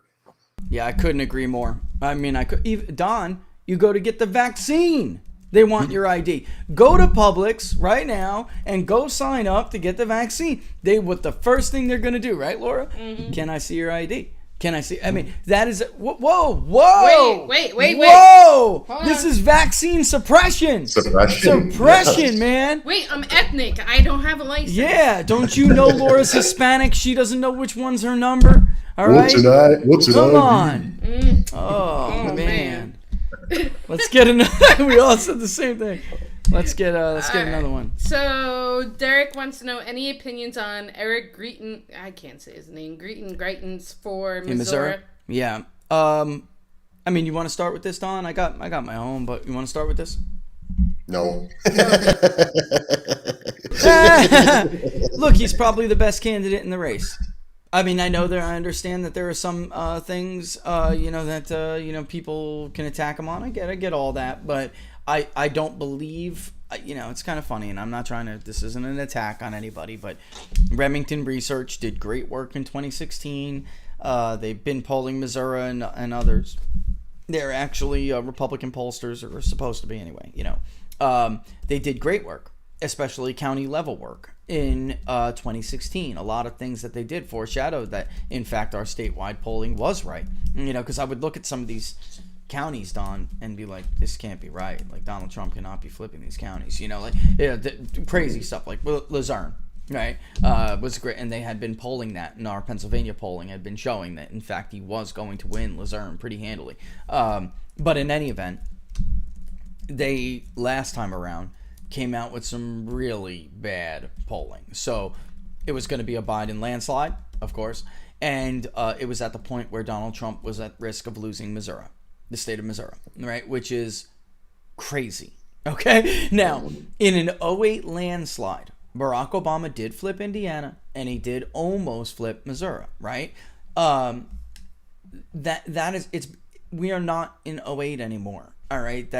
Both of those states have dramatically changed because of the whole shift that we're talking about. Those are states where the working coalition, the working class coalition change, the shift that we saw was a big deal. So Indiana especially. But they showed it was within the margin. Donald Trump was barely going to hold on to that state. I mean, or possibly lose it. So now we have polling again that shows he's the only one winning, but I think he's only winning by 2 or 4 against Claire McCaskill if she was to run again. I mean, Don, do you remember this with me? Claire McCaskill is not going to hold her state. She is going down. Josh Hawley is going to demolish her. It's not, and we took it all to in the Fox News poll. It's tied at 43, right? NBC Maris, McCaskill, Claire McCaskill plus 2 or 3 or whatever it is, and they didn't do much better. So I mean, it's not that he's the only candidate in the race. I'm just saying because there's 2 others, and one of them actually is a pretty good alternative. But there is a potential here for nominating the wrong person, and as we saw with Todd Akin, you can give up a state like Missouri if you do something really dumb, like nominate somebody really bad, which Claire McCaskill helped do, by the way. It was brilliant campaign strategy. She got Todd Akin and nominated. I mean, she did, and then the media helped her put her nonsense out. I mean, that's what happened. In any event, he is probably the most known candidate, which is what is accounting for his if you have higher name recognition, yes. This early in the race, you will tend to have higher poll numbers. Right. But I don't believe at all that he would only win by 2 points or 4 points. I think that's crazy. Even McCaskill was in a bad year, Don, and he still spanked her. He's still spanked. And Howley had just won 60+% of the statewide vote as Attorney General. So it was always outrageous. He had name recognition. It was always outrageous. I don't know, give it a little bit of time. I know there are some people that don't like him, some Trumpers specifically that don't like him. I'm talking about voters, not Trump's people. But give it a little bit of time. Right now, he's the strongest guy. He's the strongest candidate.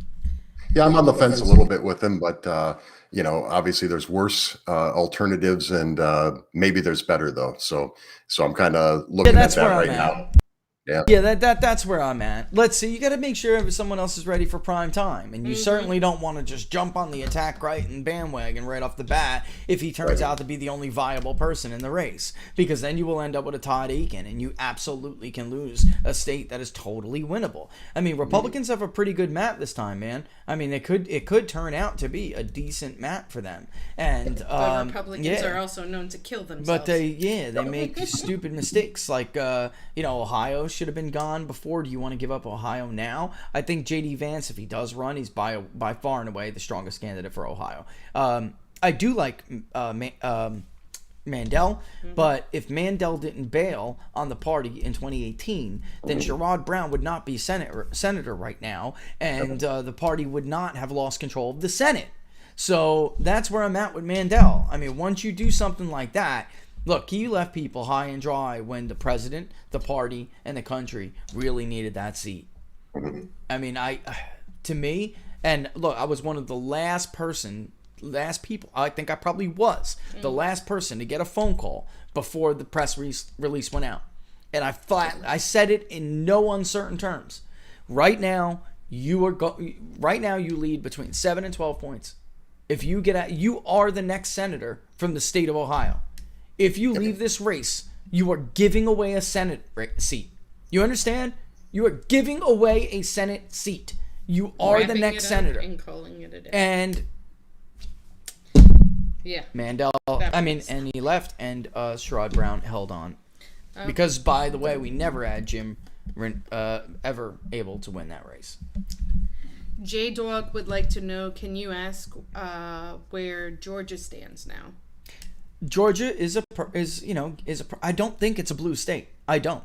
I think Georgia was obviously BS.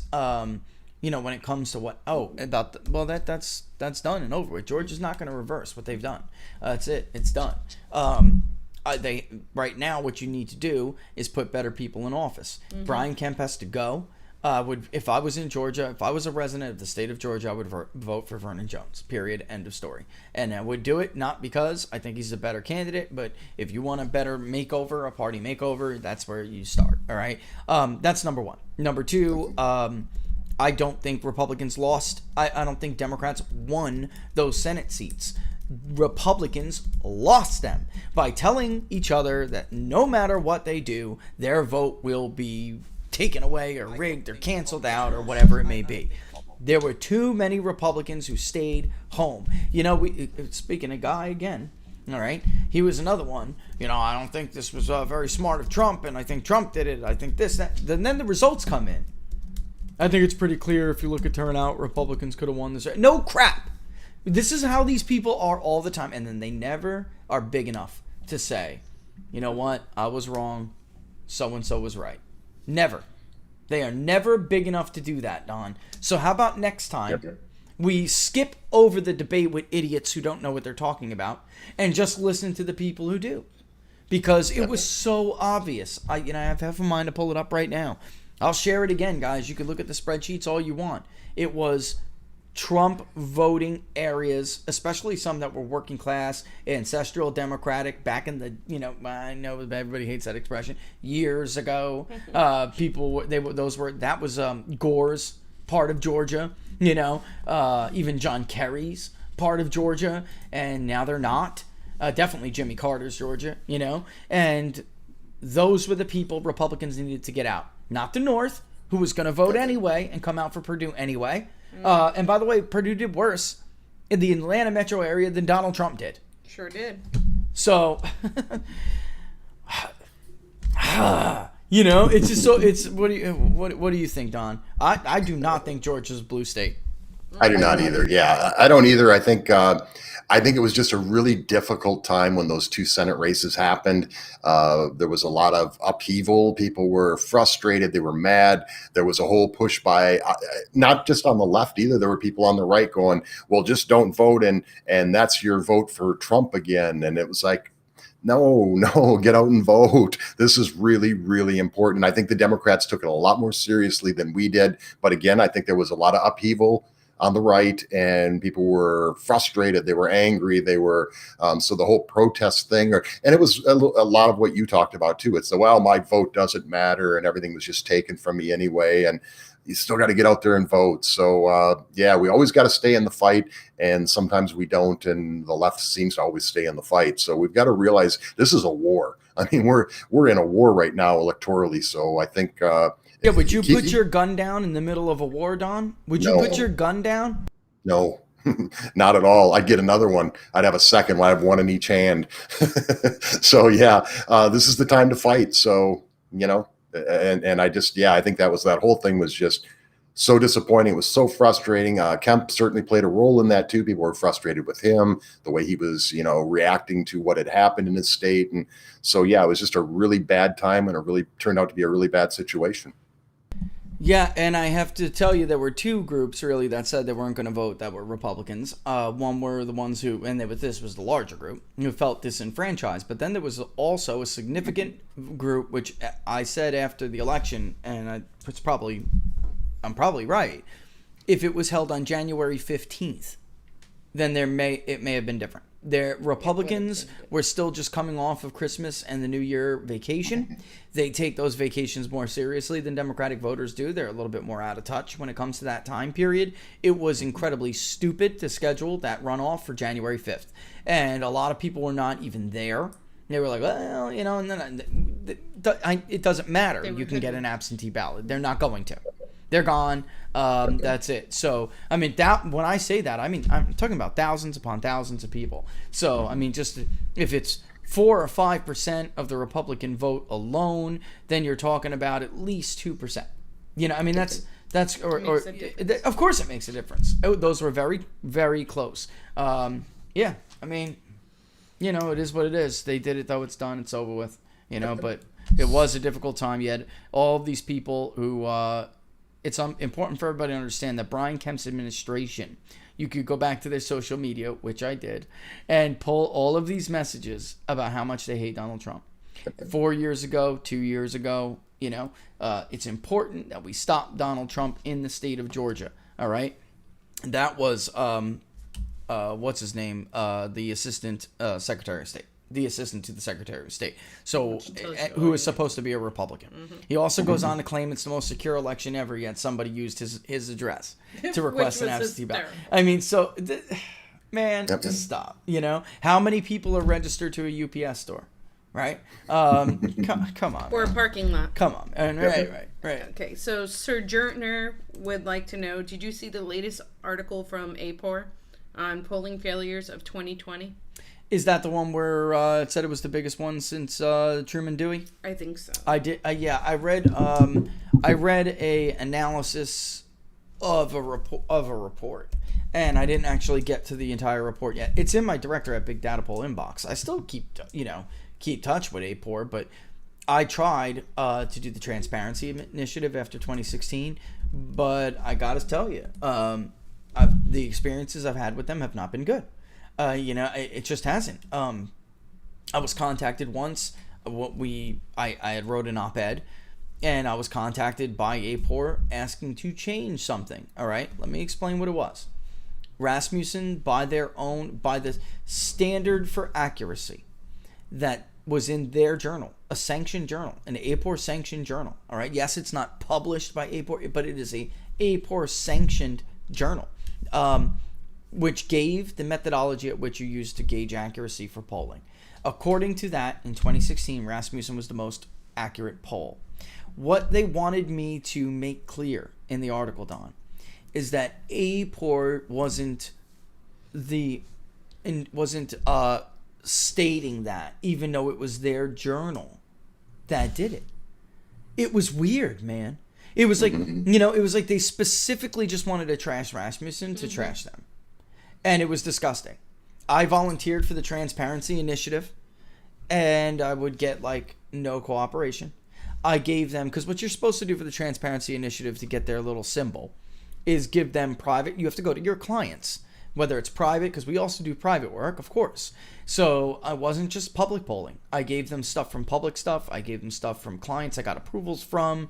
And then you give them your data sets, your methodology, how you weight, blah, blah, blah, whatever it may be. And then you also give them all of this information that shows you're complying with it. That's what the checklist is that we're always putting out. It tells you not only I spoke to this many people and I say it's this way because. No, this is how much each group makes up. This is where we got the responses from. This is how many answered online. This is how many answered by the phone. This is where we got, we even go further than APOR wants for the Transparency Initiative. Here's the geographic location. No joke, folks. Longitude, latitude. I'm not kidding. All right. And for some reason, they kept giving us the runaround. It was outrageous. And the final email was me just saying, has anyone ever given you this much information before? Has anyone ever... Is NBC's pollster doing this for you? Is CNN's pollster doing this for you? And then that was it. And then after that, it was communication cut. Right? So, and then you have Jim Lee. Great guy. Very serious professional at Susquehanna Polling. He asked them, as a professional, when are you going to publicly sanction these pollsters? This is not okay. This is not fair to those of us who are trying to give the American people an accurate state of the race, because what happens, we get smeared by the fake poll watchers and all these other people. We get smeared, even though we're the ones who we are always the ones who are more accurate. So where is the censure that's supposed to be happening from APOR? Where is the public censure to CNN? Gillum plus 12 was not legitimate polling. That was not good enough. That didn't meet the standard for APOR's professionalism. What quality polling? Quality of polling. Where is the censure for Monmouth poll? Where is the all of these Quinnipiac? Where is the censure for Quinnipiac? And I don't know that Jim, I can't speak for him. I don't know that he ever thought he would get that. But if you're a professional in this field and you care about the way this field is perceived by the public, by the way it's perceived by potential clients, that's what APOR exists for. That's what they exist for. So Quinnipiac must be doing something wrong. You can't be that wrong that much all the time, Don. You can't. Definitely. Biden was never ahead in Ohio, Don. He 1 point lead in Iowa? Are you kidding me? I mean, it's just at some point there has to be a censure. This APOR wants the public and the media to know that Quinnipiac's polling does not live up to our standard of quality, and that's all we're asking for. That's it. Because what happens? We're left every year trying to put out our best work publicly. We're left every year to have to fight with these people in a narrative war for some reason. That's not our job. Our job is to give the best result we could possibly give. And instead we end up part of a narrative war. And all, the media people, sycophants, they attack you. You have to deal with unfair, downright libelous attacks against you and your character. It's bull, man. It's assassination. It's character assassination by people who never ask you for any information. Or they don't ever call you first and say, hey, can you explain your methodology to me? Hey, where do you can I have the numbers of your vendors? Like, we would give that to them. We would do that. But no, because it's a narrative war. And APOR, sadly, has come down. They are on a side. They have chosen a side. Just like the Presidential Debate Commission. They're supposed to be the arbiters of that. They have chosen a side. Everybody has chosen a side. There is no fair, objective organization in any area of this industry anymore. Bipartisanship is a foregone era. There is no such thing anymore. You're on one side or the other. Yeah, and it's like with the era of Trump, it's like even so-called Republicans that are supposed to have like a seat on these panels and these, right? I have like one token Republican chair. They never actually do their job, right? And they cave all the time. Look at the debate commission. Same thing, right? It's supposed to be a mix of, it's a mix of nothing. It's a bunch of lefties. Some of them are Anna Navarro conservatives and, Joe Scarborough conservatives, which means they're not conservatives. So there is no such thing as nonpartisan or any of that stuff anymore. Yeah, they're the 4% in our most recent polling. They're the 4% of self-identified Republicans who call themselves liberal, right? So they're not really conservative just because it's like we interchange that word and it's not true.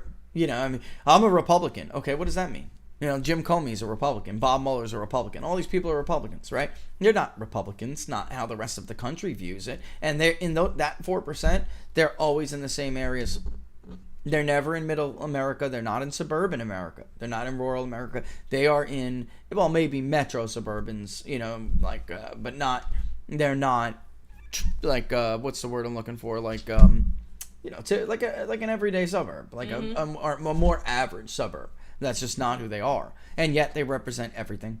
Yet they are the face of everything, and that's the problem. All right, let's get one more. You want to get one more, and then we'll say goodbye. Yes. It's 2:02. She's like over here, like it's 2:00. Yeah. Well, because the baby is going to. That's it. Kill me. That's it. He rules the house. Yet he rules the house. He rules the office. He rules the school. That's not forever. No. And then you miss it. Then you miss it. Yes, true story. I always say this wrong. Luminous I was curious if Rich had seen the poll from Heartland Institute about left did. viewers of news being so far off I did. from facts versus those who watch alt-right news who got more facts correct. I did. They can't even cite the national debt, Don. I mean, this is like, and by the way, look at Gallup when it came to where do you think the percentage of COVID people who are infected with COVID, where's the percentage that has to be hospitalized? Democrats are grossly misinformed. When it came to Russia, they were grossly misinformed. When it comes to the national debt, Heartland, that's one, grossly misinformed. All the issues down the line.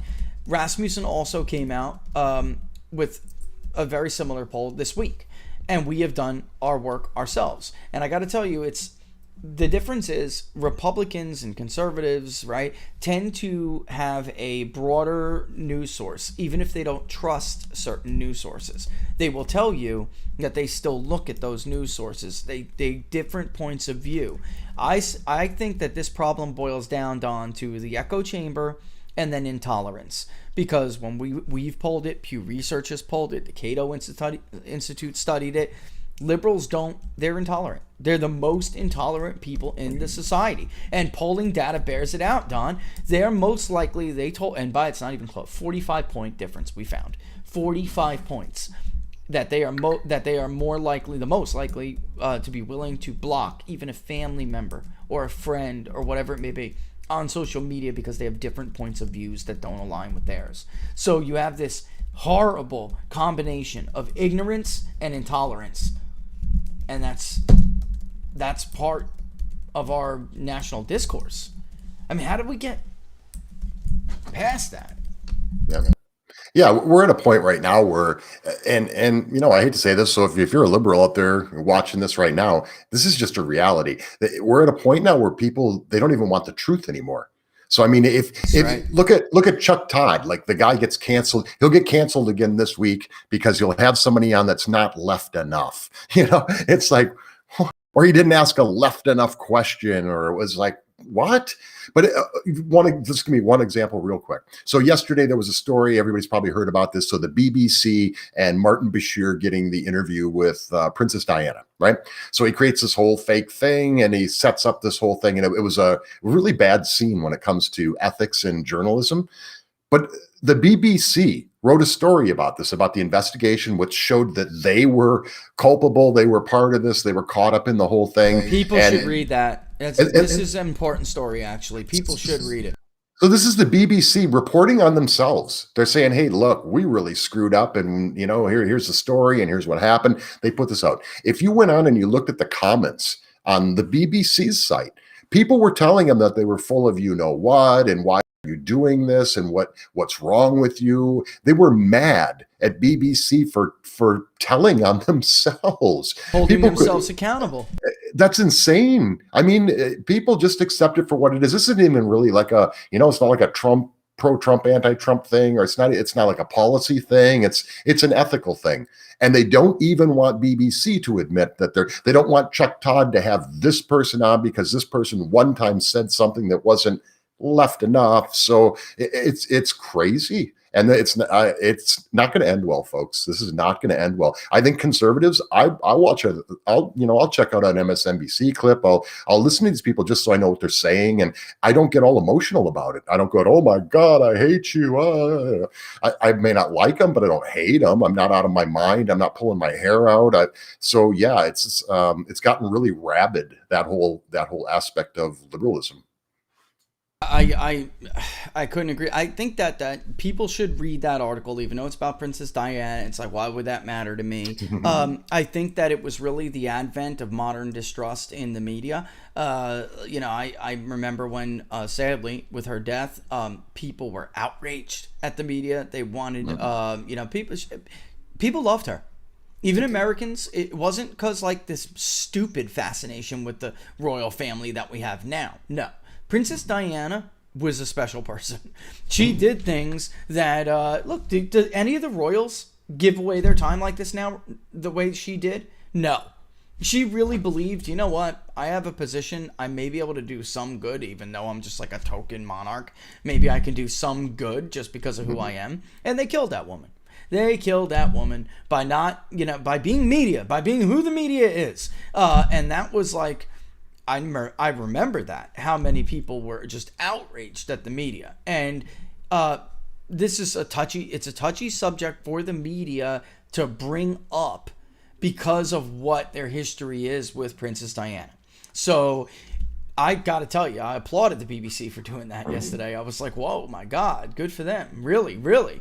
And yeah, you're right. It's just like somehow, though, they're viewed, as like a liberal source of journalism. So it's like you got to protect them at all cost, and it doesn't even matter. Don, my Twitter feed is still filled with liberals who troll, who say that Donald Trump, the Russia thing was true. I mean, these people still believe this no matter what. And I would say that this combination of ignorance and intolerance, it is dangerous, not just for government and society. That is how we ended up with the 2007 shooting of Steve Scalise and 4 others at the charity baseball event. This guy, Mark Zuckerberg tried to erase history as fast as he possibly could, but it was all over his Facebook page. The FBI just this week quietly said, oh yeah, by the way, that was domestic terrorism. Right? And nobody talked about it. It just kind of went in one ear and out the other. Even Fox News didn't bother really talking about it. Nobody talked about this. This guy had fully believed, because his source of news was Rachel Maddow, Morning Joe. That's the stuff he pushed when he wasn't pushing different change.org petitions. And he fully believed that Donald Trump was in fact a Russian asset, a traitor to the country, and he was working with Vladimir Putin to steal the election. And he viewed Steve Scalise and others in the Republican Congress as who supported Trump as enablers. So they were just as bad. And that's what he called them, by the way, the traitors, enablers. And so he decided that he was going to do something about it. And the final straw was healthcare. Because he was like, I can't believe we're just going to sit back and watch this traitor and his enablers kill a bunch of people by repealing Obamacare. And guess what he put up? Elizabeth Warren's speech. Millions of Americans will die if they repeal this law. So this is why I'm saying, like, to shut out yourself from the rest of the world and just look for these like affirmations, it's dangerous, because they think they're objective. It's not like it was back in the colonial era, Dom, where pamphlets were meant to be like, this was, this paper is run by this party, and this is our point of view. That's not what this is now. This is everyone pretending to be objective, even though they're not, and they're all pushing propaganda. And then if you believe one side, then you watch that propaganda. And nobody else has any truth. Nobody else. There's no nuggets of truth with anyone else, Don. It's dangerous. Look at the whole thing, the Steve Scalise situation, the shooting there that happened there. Look at go all the way to the Jared Loughner, go through all of them, the James Holmes in Aurora, Colorado. Every single one of them starts out exactly the same. Well, this is probably some right-wing extremist, blah, blah, blah. Then they find out it wasn't. And then they come back, and what do they say? What is the media? First thing the media says, it doesn't matter whether you're on the left or on the right. After they just got done trashing. Look, the James Holmes in Aurora, Colorado. They came on major news outlet and said, oh, there's a James Holmes who's part of the Tea Party in Aurora, Colorado. We don't know that that's the same guy, but we're going to tell you that anyway, just to get you all jacked up. It turned out it had nothing to do with the Tea Party or the right wing or Jared Loughner. They were looking for, they literally told people when they were showing the police going in or the FBI going in to search that they were looking for Rush Limbaugh or Sean Hannity books. And he was probably a supporter of Sarah Palin. He wasn't. He was a Gabby Giffords supporter, and he was mad at her because she didn't go far left enough on something.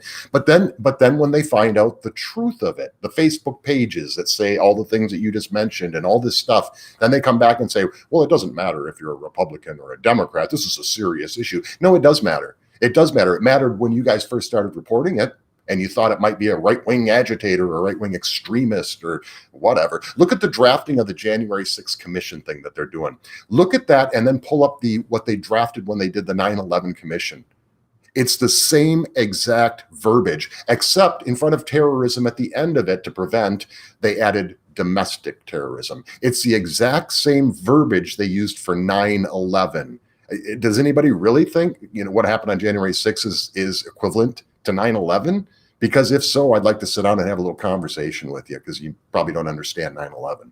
Well, they hear from their president, Don, that this was the greatest attack on our democracy since the Civil War.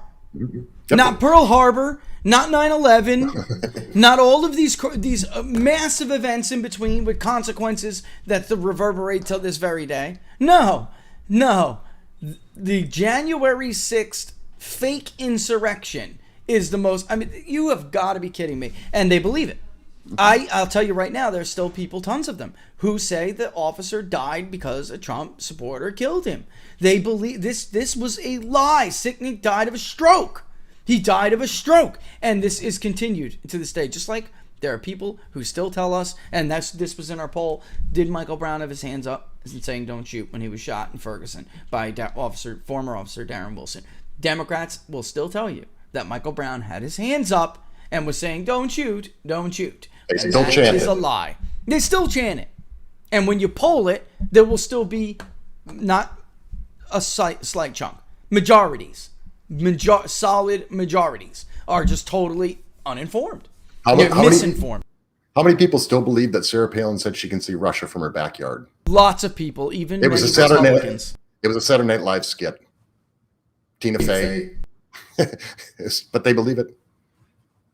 Incredible, and that the Iraq War, or that the Great Recession was caused by tax cuts in the Iraq War. That's another one.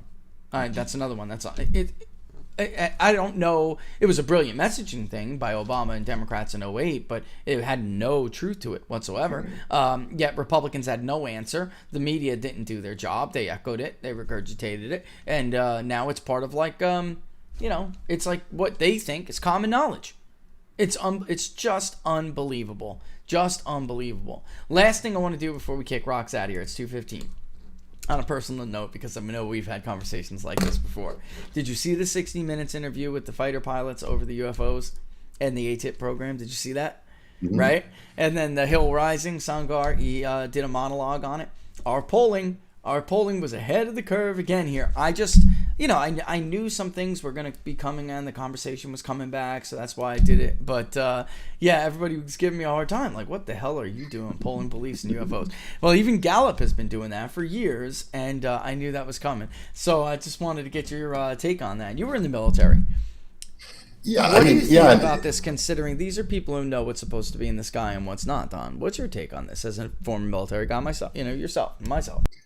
Yeah, I think there's so much that, first of all, the military, a lot of stuff is really tightly held, information and all those kind of things. So the fact that this stuff is getting out is because there's so much information that it comes to a point where you can't contain it anymore. And there's so much data out there. You see so many things that are, these are Air Force pilots and these are, whatever. These people are catching all this stuff going, whoa, and they know. I mean, they're up in the skies all the time. They know when something is not right or possible, right? We can't create something that would do that. How does that do that? So there's so much information that has come out that,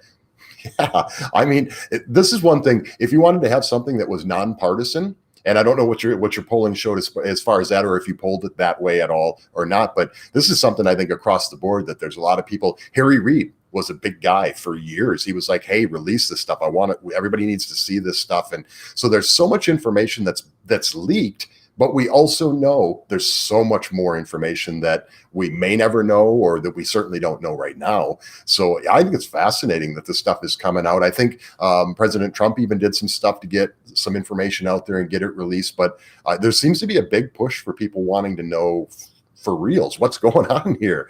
And it's really fascinating stuff, I think. Yeah, from what I'm told, it's because of Trump. We have that video of the craft that went in the water. All right, mm-hmm. that one that was released, he was like, put it out, and they'll fight you a little bit. I don't buy into the stories. A lot of people I know, they're like, well, why is this happening now? You think this is for funding for Space Force? No, I do not, because I know the background of how this happened and stories that were going on. In fact, the Defense Department wanted nothing to do with this at first, and there's easier ways to get funding, believe me. One thing, Trump got that one out. The second part is that there's a lot more, and it's coming.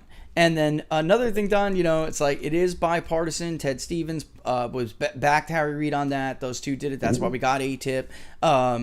Sadly, in the polling, this is striking to me. You would think the stigma of the white evangelical rural Christian God-fearing voter would be the least susceptible to this, and that's not, or the least open-minded, not susceptible, that's the wrong word. Open-minded is the right word. And that's actually not true.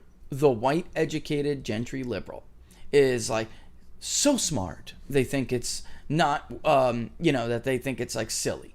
And I have to, I should have grabbed the clip. But Luis Elizondo, man, he put it perfect in that 60 Minutes interview. He's like, so what are you telling us? UFOs are real. And he's like, Jim, we're beyond that now, okay? He's like, we're beyond that now. The U.S. government is telling you whatever they are, it's real. We just don't know what they are.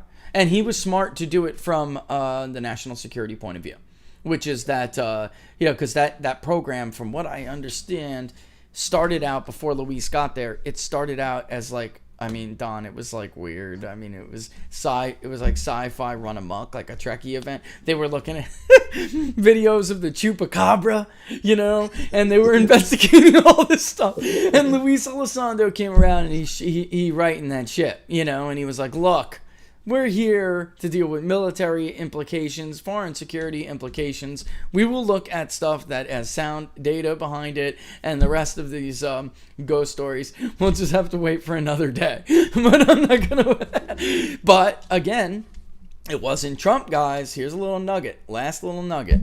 It wasn't Donald Trump who wasn't being helpful with this. Luis Elizondo left because it was Jim Mattis and the people around Jim Mattis, the deep state, the Defense Department, who didn't want anything to do with this. And Luis Elizondo actually knows Jim Mattis, and yet he couldn't even get the guy on the phone. He couldn't get him in the room. So it wasn't the president himself. For you UFO guys out there and girls, all right, you want a real reason, a nonpartisan reason to be mad at the deep state. This is your nonpartisan reason, because you actually had a president for a hot minute there who was all about it, and he just didn't have Donnie didn't have the power to fight them on it, every step of the way, because he was too busy trying to survive. So it's a shame, tragedy for those who really want disclosure, or some kind of the I kind of put the whole thing. I think there's a lot of information that we don't know and that we may never know. And I put it in the same category as the JFK thing. Because that's, you look at all that, and that's not necessarily an open shut thing. There's some questions to be answered that probably never will be answered. So it's going to take somebody like, you hope that like a Donald Trump could get that done. But like you said, there is the deep state, and they're, for whatever reasons they have, both of those issues. They don't want all the information out there. I'm a guy who wants, give us all the information. I can handle it, and let us make our own decisions. But I think there's a lot of stuff. And the fact that it was Mattis that stopped that should tell you something, because nobody knows more about that particular topic than the military.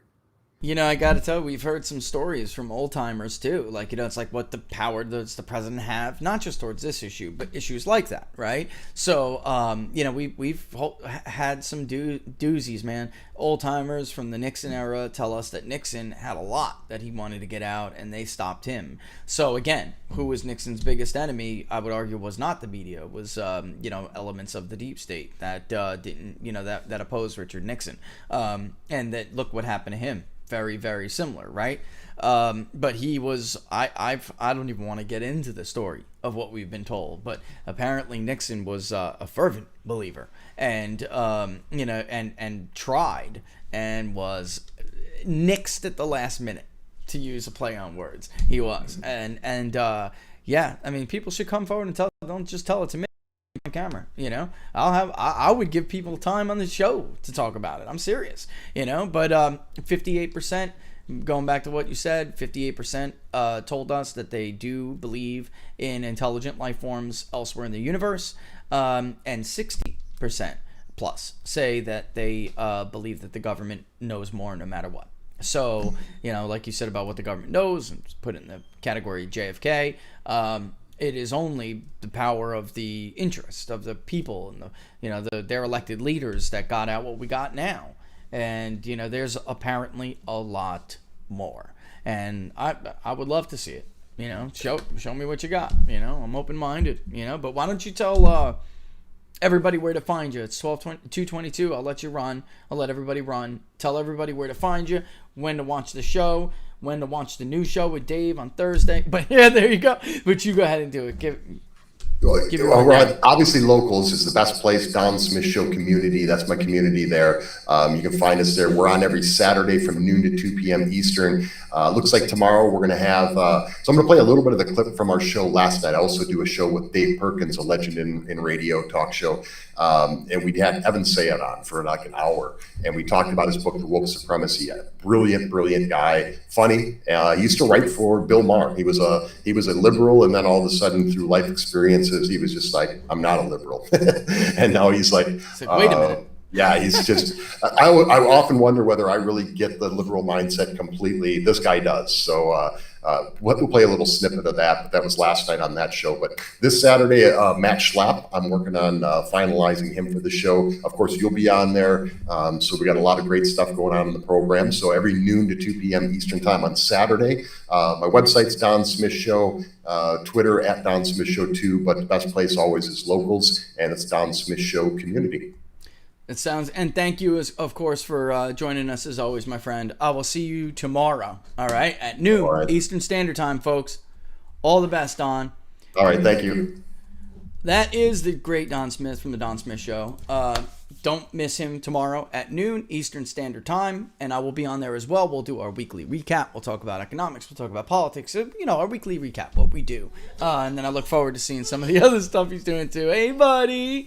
All right. And like as Laura said, the boss is in. He wants his daddy. So I'm gonna go. But of course, everybody, great Zoom this week. All sorts of stuff. You know, that's really you know, good. That's why we're doing this. You know, the Zoom meeting, Matt's interview, Don's interview. Earlier this week, we had a lot of great information. The Locals community, you're going to get all these other states soon. We're just going to keep rapidly pumping them out. This is what we're doing it for. It was a good week. I think it was a good week. And we will see you. Have a great weekend. Of course, I will see you on Don's show tomorrow. But have a great weekend. And then we will see you on Monday for What Are the Odds. All right. All the best, folks. Don't forget to follow me, by the way. Laura will kill me if I don't do this. Peoples_Pundit on Twitter. You can follow me on Locals as well. peoplespundit.locals.com. peoplespundit.locals.com. Oh, and it's May 21st. We had a good week for fundraising for the Big Data Poll Public Polling Project. So if you can support it, share it with friends, you know, get it circulated around. Say, hey, you know, can you give a couple bucks to this? And we'll do our I guess it's going to be early summer. I just want to try to get it in the field before this June really is like we're in the middle of June or something. People will tune out and they'll be difficult to reach. All right, kids are all getting out of school now. We're coming up on the wire. So let's try to do it if we can. You can do it. BigDataPoll.com/public polling project. It's in the video description in YouTube, which, by the way, if you like this video, go ahead and hit the like button. All right. If you dislike it, dislike it. That's the principle of America. It's supposed to be a free country. All right. And of course, follow us on YouTube still. Absolutely subscribe. Hit that notification bell. That will let you know when we're going to go live. And with that, if you want to be part of building the surveys, if you want to be part of the Zooms, the meetups, all of that, that's the Locals community stuff. Again, right there on the screen, peoplespundit.locals.com. Thanks everybody for the week. It was a great week, great viewership. Can't wait for your next week as well. And we will see you on Monday.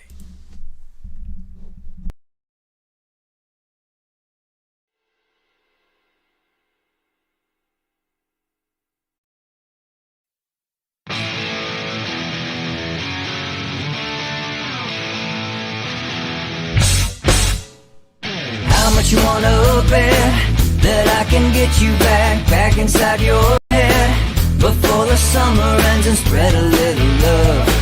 Just for a little fun, I'll make you come back to me before the rise of every sun.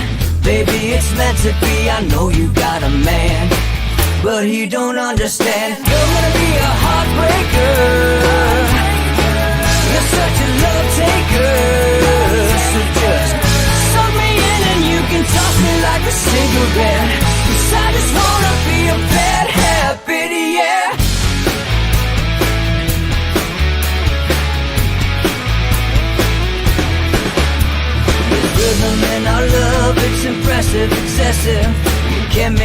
suffer.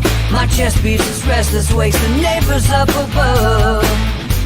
Yeah, baby, come and show me love. Baby, come and show me love. Because you're gonna be a heartbreaker.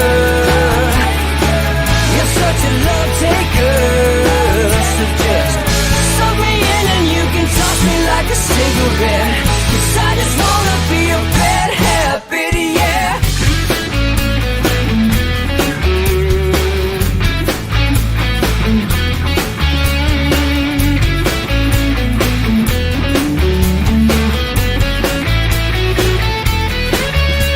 We can get on a plane and take a one-way ride. Steal us away to find a place we can hide. It wouldn't take much to spear for a knife. So give into the need and leave it all behind. 'Cause I know that you know that I know that you want me. You told me, now show me, come blow me away. 'Cause I know that you know that I know that you want me. You told me, now show me, come blow